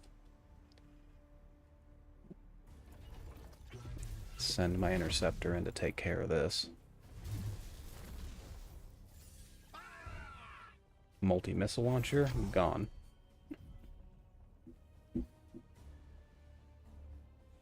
I pull a seed from this A demon breath spear. That sounds dangerous. Gone. Don't forget to love and submit your loyalty. Absolutely. Armor break. Not that it's necessary. Looks like my interceptor's going to take it out in a single turn. That couldn't have possibly been a some kind of Warhound Titan. No, that was something else. Don't know exactly what, but it was something else. Stun. No.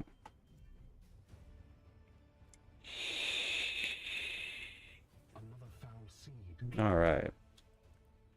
More questions that can be answered with the 50 minutes we have left. Smite. Fun. Let's see. Ven, do you have any questions? You never have questions. Never mind. Bob's usually loaded down with questions.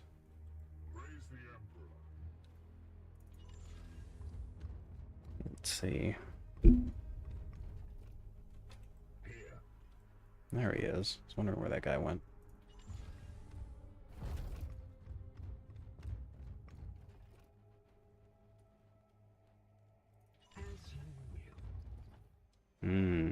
Something. Is it a bloom spot? No, it's not that. It's something else. That's what it is. Got it. Let's make sure all my guys are in position here. Alright, catch you later, Joseph. What's the most frustrating personality trait / thing people do for you? So, a personality trait or a most frustrating thing that people do for me? Like, so I get the impression that they're trying to do something positive for me, but it instead frustrates me. I have frustrating things that people try to do to me. That's... Do you prefer MBTI-related questions or any other questions? Usually in the beginning, I prefer MBTI questions, but then when people run out of MBTI questions, they can go ahead and ask me any other questions. But if it was possible, I'd love to answer MBTI questions. I don't know what else anyone would ask of me outside of that. As for what's the most frustrating personality trait, so since I was very, very young, I had a big problem with extroverted thinking. I grew up in a household of 7 people, including myself, and all of them had some kind of a preference for extroverted thinking. Third position and up, except for my sister. She had it in the last position, so that didn't come up a whole lot. I also didn't talk to her a great deal. But everyone was...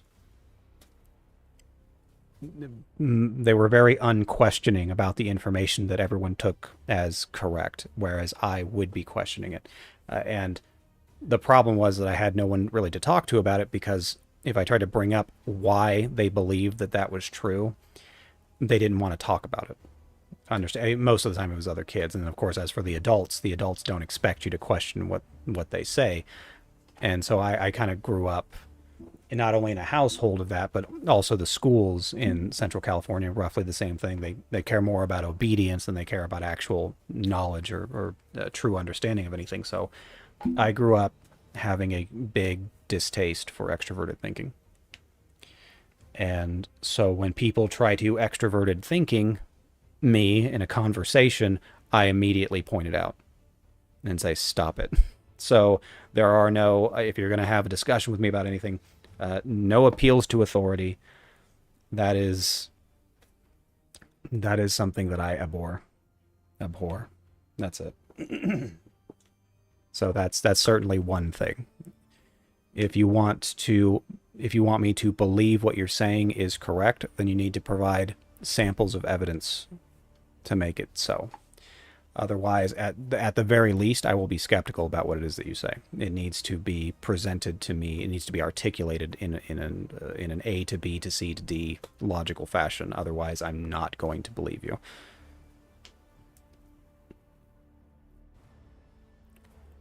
Let's see. But as for the MBTI-related questions, I would love to answer your MBTI-related questions, but since it's in the last hour, you can ask me whatever questions you want.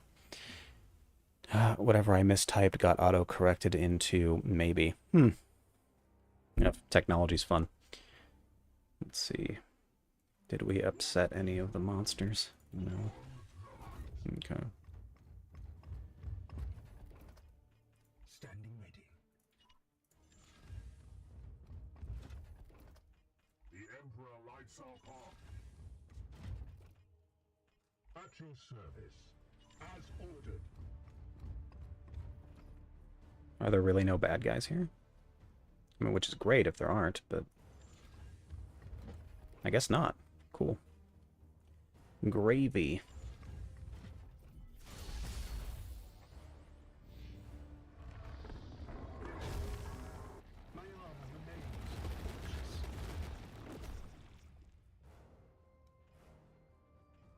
All right.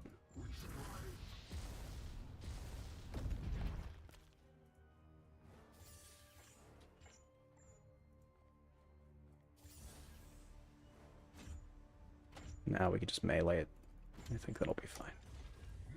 So yes. Maria, did you have any other questions?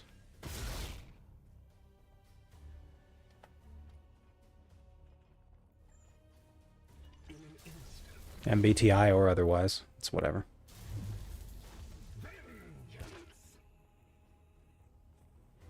Yeah, don't forget to sign up for the writing competition. We have a couple of people participating, and I'm excited to read your stories.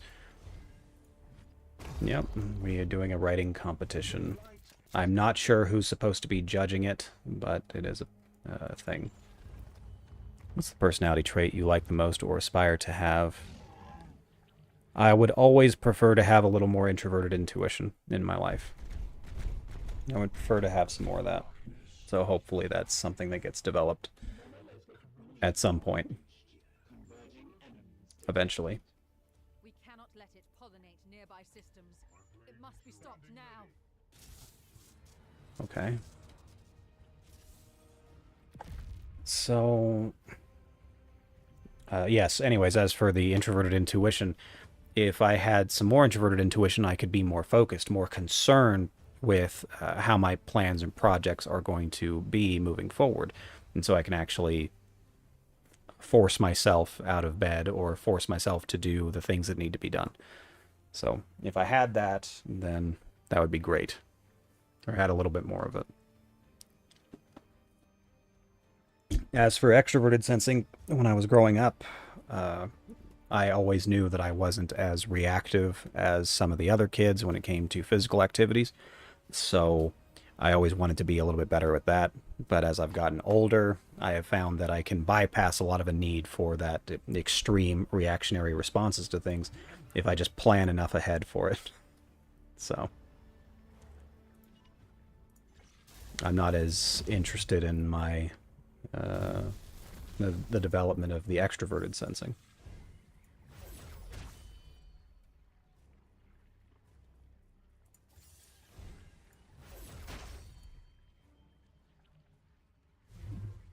Big damage. And that's the whole mission. Awesome.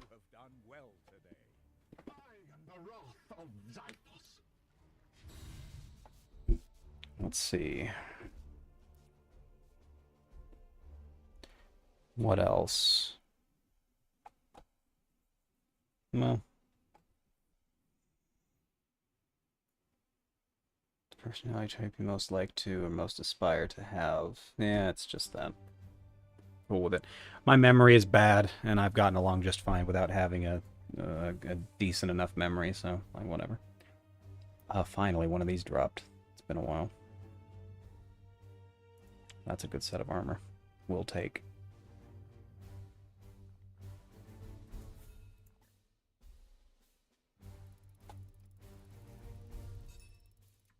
Okay.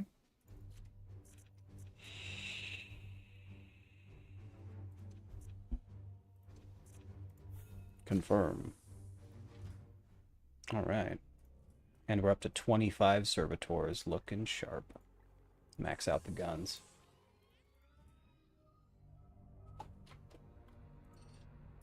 Really? Frustrating. Let's see. How are you able to keep up the routine of doing these streams every week? Well, because I like doing these streams. So I generally like doing them. It would be cool if there was more people that wanted to watch, so that I had this never-ending stream of questions.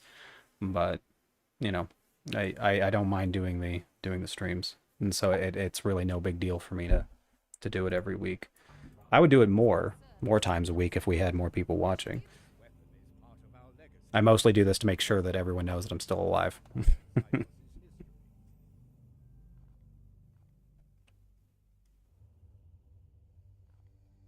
What purpose would it serve its destiny? Searchers have recovered an uncatalogued artifact from subdecks. Weapons should be returned to armory too. I could inspire our brothers. Let's do that. And mission's gone. Irritating. Giving your 10-year of experience with MBTI, do you feel like there's nothing new to explore about it anymore? I believe that there's always something new to learn about it. There's always got to be something. It's those anomalies in personality types that I find most interesting, because even if we don't have a strong preference for introverted sensing, let's say, our childhoods, where we grew up, our cultures, etc., those are always going to play a part in how we might develop in certain ways. So, for example, we had an ISTP from another part of the world who wanted to become a lawyer in their country, which I thought was fascinating. Because ISTPs here in the United States, they're not really interested in becoming lawyers. Maybe it's because the laws are different, or the requirements are a little different. But in whatever case, having an ISTP who wants to go into law, I mean, that's new. I have yet to meet an ISTP that wanted to become a lawyer, and so those anomalies are always fun to catch, for sure.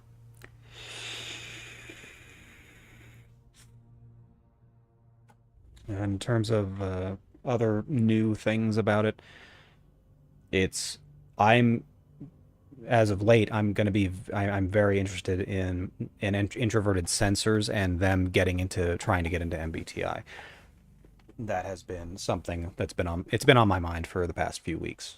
Is how are the introverted sensors, once it's because MBTI is starting to become more and more mainstream, how will they handle it? Will some of them really get into it, like the ESTJs and the ESFJs? Will they start to really try to learn more about MBTI, or is it just going to be like a passing fad, like astrology was all those decades ago?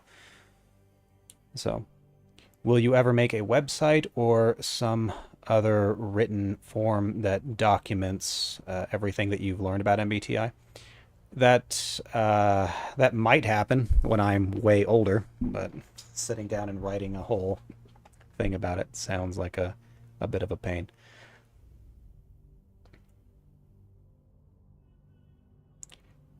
Will you saw that answer coming? Yeah, I think there's always some new things that you could learn about MBTI if you can find out that, for example, what if we find out that all introverted sensors love a very specific kind of cereal? What if we could figure that out, that was true?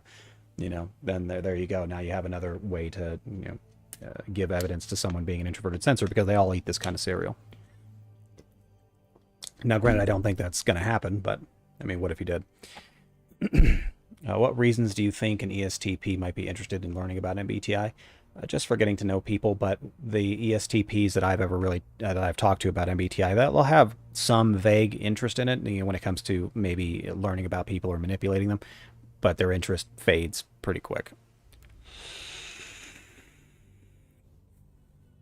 So, like we had one of our more regulars was Aurelius, and when he comes into the Discord, he doesn't very often talk about MBTI. He'll talk about other things. Understandably, it's not MBTI it's an abstract kind of, it's an abstract form of thought. So it's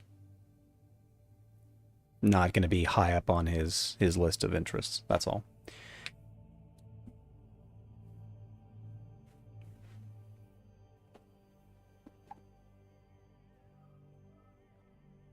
But yeah, as for the whole introverted sensors, I've talked to. It seemed like we'd gotten a third one, but it seemed like I had talked to the introverted sensors might start migrating into this direction, and so I'm very curious as to how that's going to play out. I've been trying really hard to get my ESFJ friend interested in MBTI for over 2 years, still unsuccessful. Yeah, see, now that would be the normal response that you should get from an introverted sensor is, it's MBTI, I'm not going to be super into it. But depending on where they're from, how they grew up, and the people they grew up around, they might develop more of an interest for it. What's the most frequently asked question on your stream? There was one that I would have to answer regularly about it. I cannot remember what it was, but I don't think it was asked this time. But I typically get asked, what is my personality type? That's mostly what I get asked in terms of MBTI in general. But on stream, usually I get asked usually someone asks something about Melissa Talks as an example. That usually happens, but it's been a bit. People will ask me, what's the personality type of this celebrity or that celebrity, and stuff like that. Do you think most psychologists and psychiatrists are extroverted intuitive, not just therapists, but researched or forensic psychologists? It seems likely to have a preference for extroverted intuition. It's best to have people in those positions that are really interested in that, and caring about or being interested in the thoughts and perspectives of other people that's an extroverted intuitive process. So if you've got people that have a strong preference for it, then they're going to be very interested, and it means that they're more likely to get better results. And so, yes, I would think that most, if not, well, probably not all of them, but I would say that a vast majority of them would be extroverted intuitive, for sure. I would bet money on it. And I would also think that a great number of them are INFPs. I would think.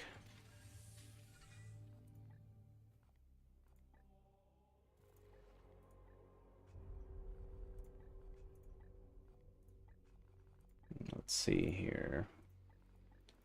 What else is there to upgrade, really? I guess research speed, because that's so important.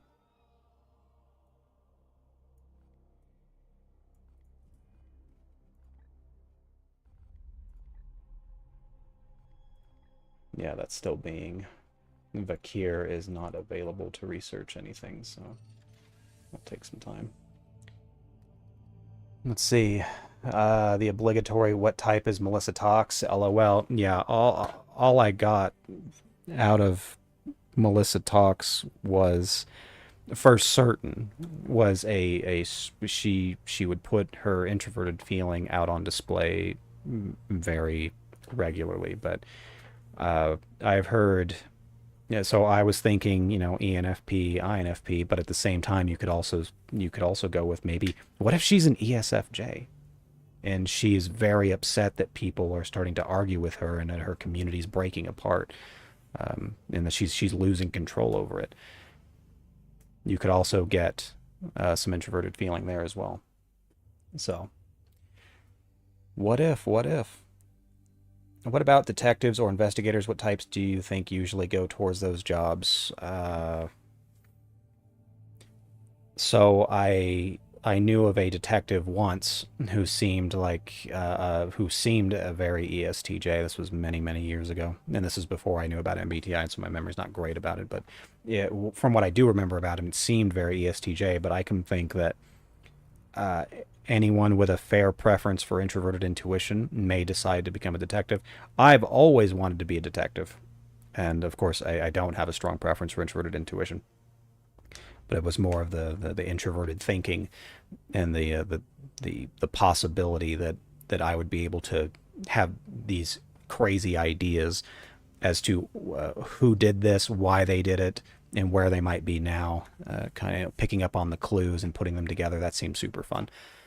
But I would think that most detectives, though, end up being ISTPs, ISTJs, ESTJs.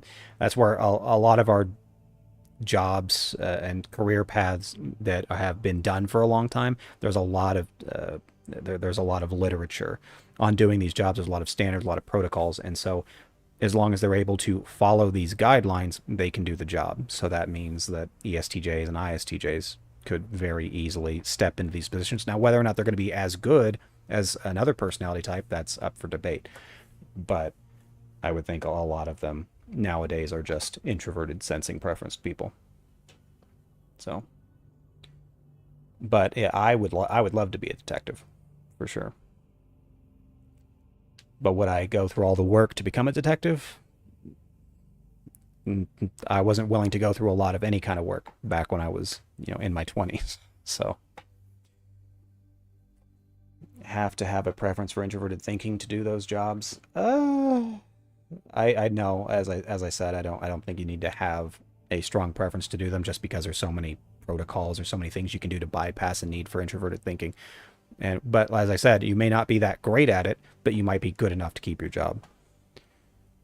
What do you think an INTP superhero would be like? It would probably be the first thing that comes to mind is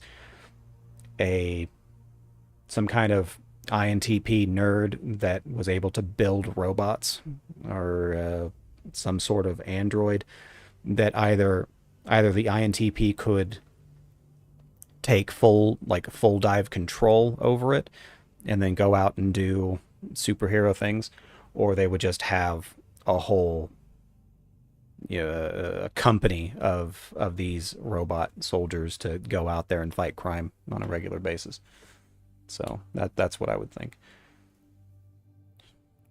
Which types are usually the most interested in MBTI? Introverted feeling is typically the most interested. So that's so generally speaking, that's ISFPs, ESFPs, INFPs, ENFPs. Those are the ones you're most likely to come across in MBTI.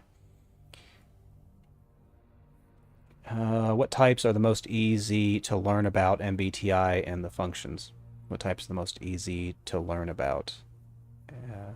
So which types learn the fastest about MBTI, or are we asking which types are the easiest to figure out? I'm not sure. I'm not sure what that question was trying to ask. But I would say that the types that you're going to have an easier time learning are the ones that are around you the most. So whatever whatever those types happen to be. If you're going outside and you're just doing regular everyday stuff, you're going to the store, you go to work, and you come home, and you rinse, repeat, and keep doing it, then the types that you're most likely to come across are introverted sensing. So ESTJs, ISTJs, ESFJs, and ISFJs. And so those you would start to have a quicker understanding of. Let's see. How can ISTP do the job so well without having extroverted intuition? I would think it would require putting yourself in others' shoes or imagine multiple perspectives or possibilities. No, because detectives now get a lot of support and they get a lot of help from things. So imagine an ISTP that, he's kind of like a Dick Tracy looking guy. He's got the yellow coat, he's got the hat, and stumbles upon a crime scene, a murder scene, and nowadays, and they would say, okay, well, this is what happened. I want you to, pat this place down for prints and then see if it, you get any hits off of a database somewhere, and then get back to me. And then they're essentially, an ISTP would get spoon-fed all the information that they need. They can still put things together. That's what introverted thinking is good for. So they can still put some clues together, but yes, in terms of trying to have an imagination about what actually happened here and it being correct, obviously not going to happen. But they will have other people to support them to get information from, and then they will follow up on those leads and be that 1930s cop that everyone remembers. So I think they could do well in a detective position. It's not going to be what we would think a detective would be. We assume that a detective is someone that just shows up to a crime scene and just puts everything together. They have this weird Batman fan fiction where they just know exactly what happened based on all these clues that they're picking up. That's not detective. That's not how detectives do their work. So they show up to a crime scene, they figure the most likely scenario based on what they can see. Then they have people, spoon feed them evidence from what they've collected at a crime scene, and then they try to solve the case that way. And so let's see. What's your take on cognitive personality theory? I don't have one, but my initial thought is that, oh great, it's another typology that someone's trying to push so that they can try to make money off of it. That's my more pessimistic, misanthropic look at any kinds of new personality theory stuff. It's someone's trying to come up with something so that other suckers will buy into it and they can make money doing it. That's my go-to thought immediately. Because yes, I've read and have talked to other people about these new typologies and different systems, and their systems are always critically flawed in some way that doesn't work. So I just assume that it's likely that CPT is the same. But it might not be. It could be the best thing ever. I don't know. I'm just saying that over my 10 years of experience, that is the pattern that I've seen. Both who do it on time and who do it perfect. Well, when it comes to studying people, it helps to have a preference, when it comes to studying the inner thoughts of other people, it helps to have a preference for extroverted intuition. So extroverted intuitives are going to have more of an interest in the subject and will have will spend more time trying to apply it, use it, learn from it. So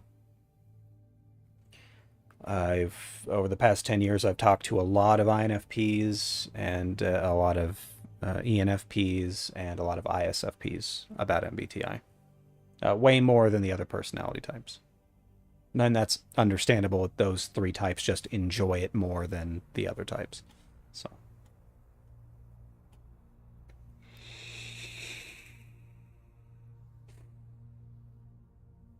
All right, we are in the last 25 minutes.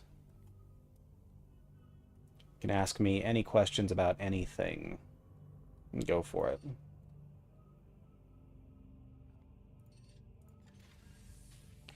We rarely see ENFPs in the Discord. They should join more. Well, ENFPs have roughly the same attention span as an ENTP, so unless they have a vested interest in MBTI, then they're going to be off doing other things. Understandably.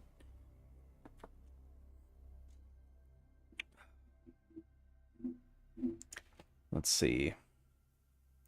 Who would set the world on fire the fastest, an ENTP or an INTP? I think an ENTP would be more likely to do things just to do them. And so they're going to make a few more missteps in that process. So I believe that, yes, an ENTP would set the world on fire first, and an INTP would be close second.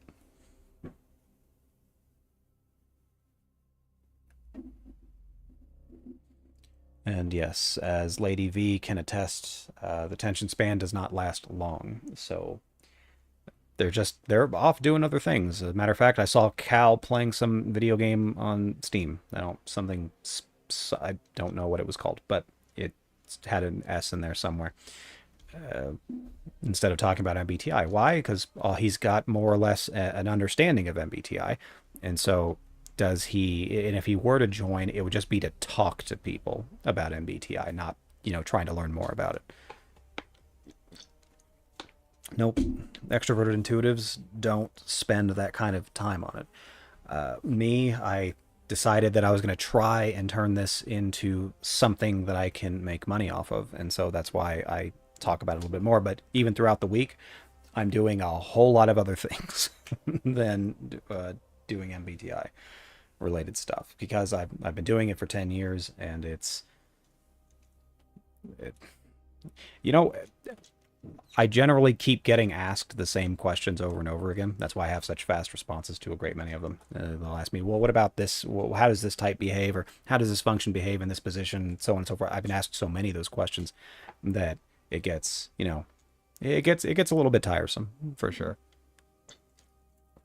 But I always enjoy teaching new people about MBTI.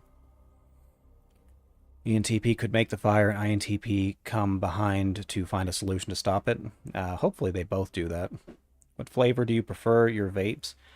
I like overall something menthol. Generally speaking, I've had some other flavors. Recently, I've been using blue Nomenon menthol. No, blue Nomenon ice. So, as long as it's mentholy, I'm okay with it.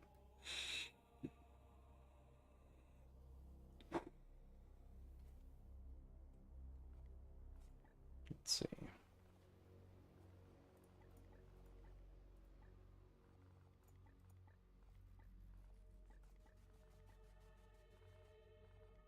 No, the hull's fine. We're good. We just need to float around in space until some more blooms show up. Let's see. I got the great taste, I guess. I don't mind too much. As long as it has nicotine in it, that's mostly what I care about. Let's see. There's 15 servitors.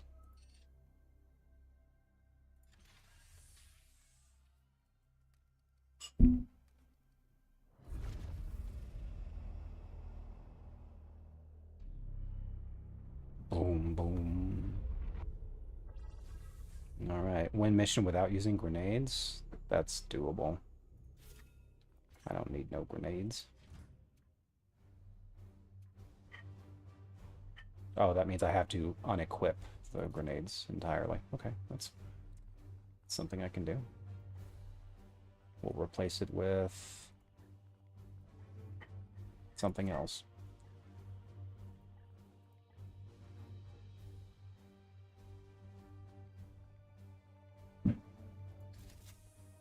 Good enough. That reminds me.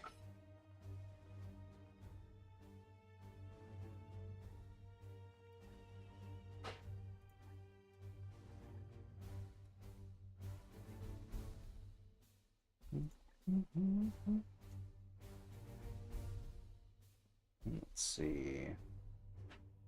Engine Bane. What else we got here? Do you want to have children? Yeah, I don't mind having children.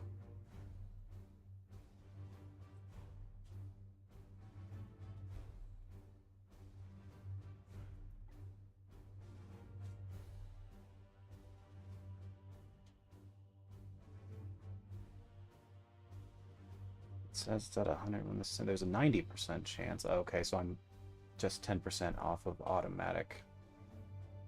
I guess I can deal with that.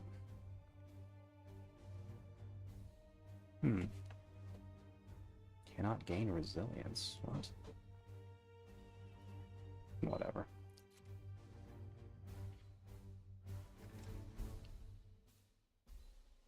Let's see.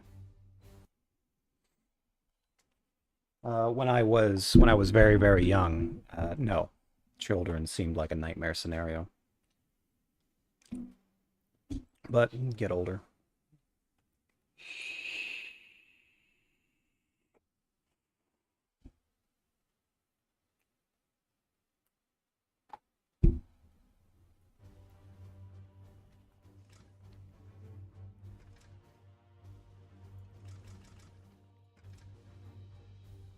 Let's see. I guess that'll work. Okay.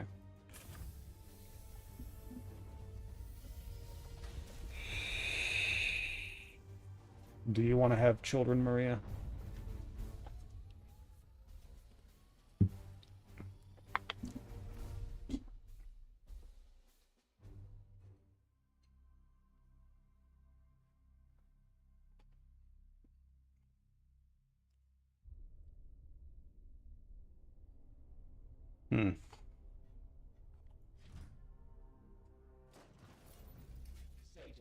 Ultramarines currently engaged with a force of word bearers. Oh. Have they detected us? Negative. Do you take me for some half-augmented Engines, yeah. Inquisitor meant no insult, Dominus. We will Yeah. Once I'm rich, I'll adopt Ben. That'll work. Alright, we're in the last, like, 15 minutes.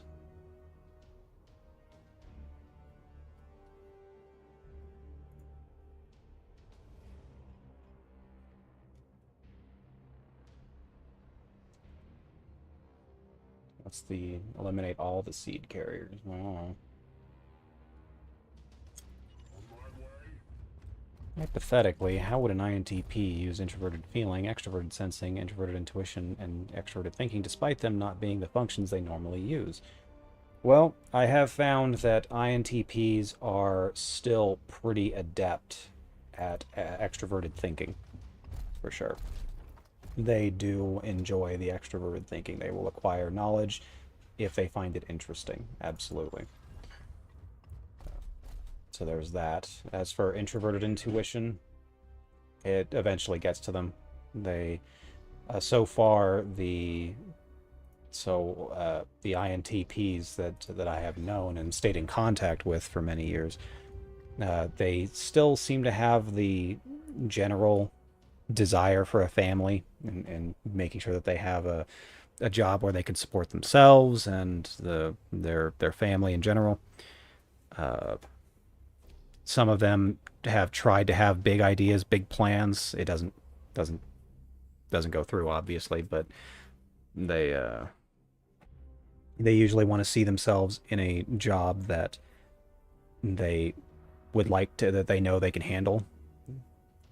Normally, it's not, once again, it's not this big thing, especially for the first half of their life. It's not some huge thing that they need to be in this position so that they can be successful later on. Like, that's not how it works.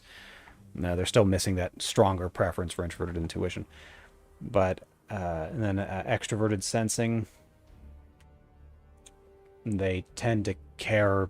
They tend to ever so slightly, mind you. This is not, it's not some huge amount, but they tend to notice their physical cravings a little bit more than, let's say, an ENTP or an ENFP.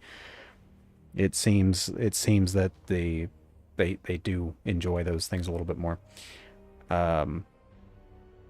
But I think out of all of them, and then of course when it comes to introverted feeling, I've seen it as something that's just very repressed. Their personal feelings on something. They would easily rather go with an extroverted thinking answer than an introverted feeling one. So I would say that out of all of those the functions 5 through 8, the one that you see them use more often out of those, of course, is the extroverted thinking. They will apply extroverted thinking when they believe it's appropriate. But as for the rest of them, it's not something that you're going to notice a whole lot of.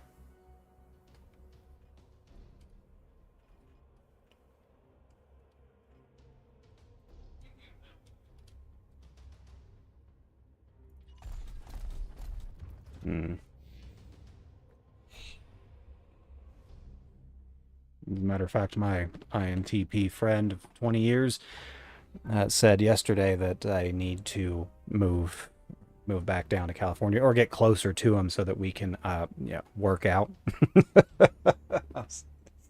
Now, granted, neither one of us is a person that just works out. You know, he's obviously very heavy set now. You know, he's in his mid-30s, and he told me, look, I realize now that it's just impossible for me to not stop, to stop eating.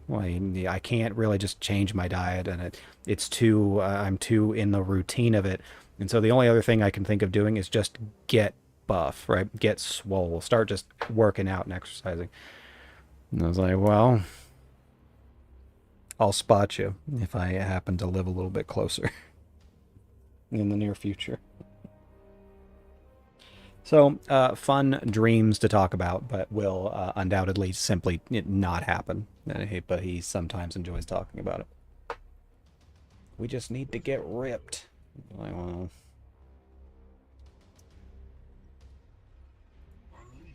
I'm not exactly someone that enjoys going out for morning jogs, so good luck.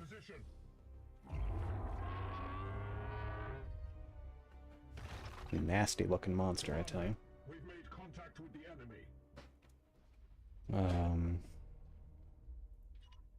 INTPs just want to live in their own little world like it is for most extroverted intuitives, and so they tend to ignore the physical realities of things.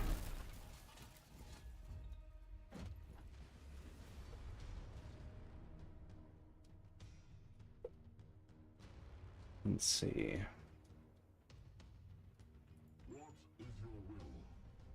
Go get 'em, librarian. Which personality types are more likely to pick other people's brains out of curiosity and learning more? That's going to be extroverted intuition, of course, and I've found that because they all like to do it, whether it's ENTP, ENFP, INFP, INTP. Even the INTP still enjoys getting someone's perspective on occasion. Most of the time, they just want to talk at you about the things that they've come up with, their little project side things, what they believe they've discovered and whatnot. And they usually do that because they don't get a lot of people to talk to. So they like to do that. But I would say that the ones who are particularly interested, ENTPs and INFPs, out of the four, they seem to be the ones that are the most interested. Goodbye. I'm glad you were here, Maria. Thanks for being here. Hopefully we'll see you next week. Or, of course, join the Discord and you can talk to me there as well. But it does seem that it's the ENTPs and INFPs that have more of an interest in the inner workings of other people. And it's usually for different reasons. ENTPs want to know more about people so they can predict their behaviors. INFPs are just genuinely interested in how other people feel and in the inner workings of their mind. So, different reasons, same interest, I suppose. Let's see here. Smite.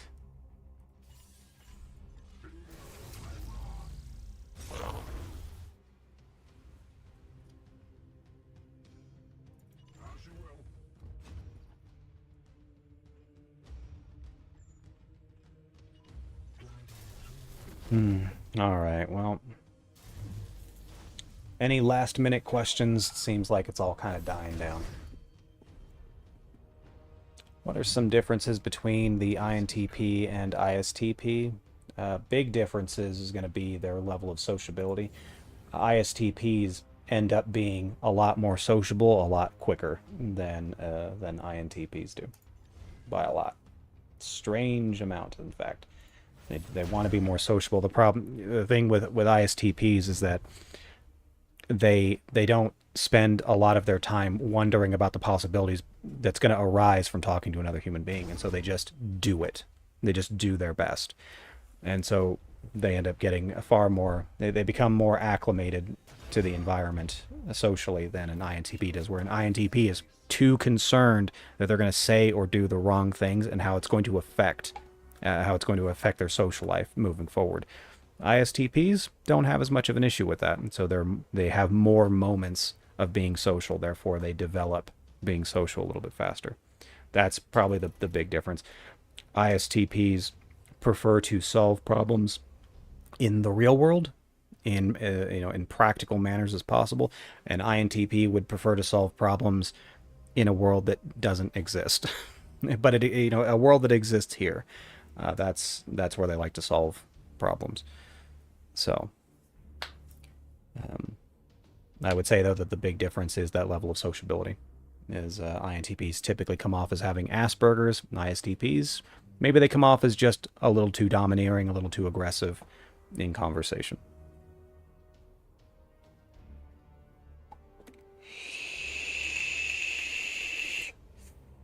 ISTPs are they behave far more confidently in conversation. And INTP will still, even to this day, try to avoid conversation with people, especially in person. In face-to-face, it's not so bad. Or not face-to-face, but if it's over the internet, it's not so bad.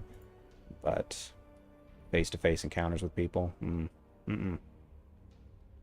they are concerned that they're not going to do it right.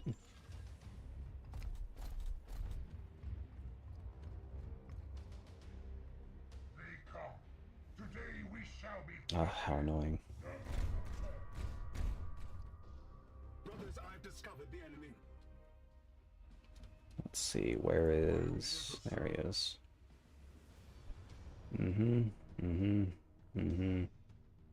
Yeah, I guess that one.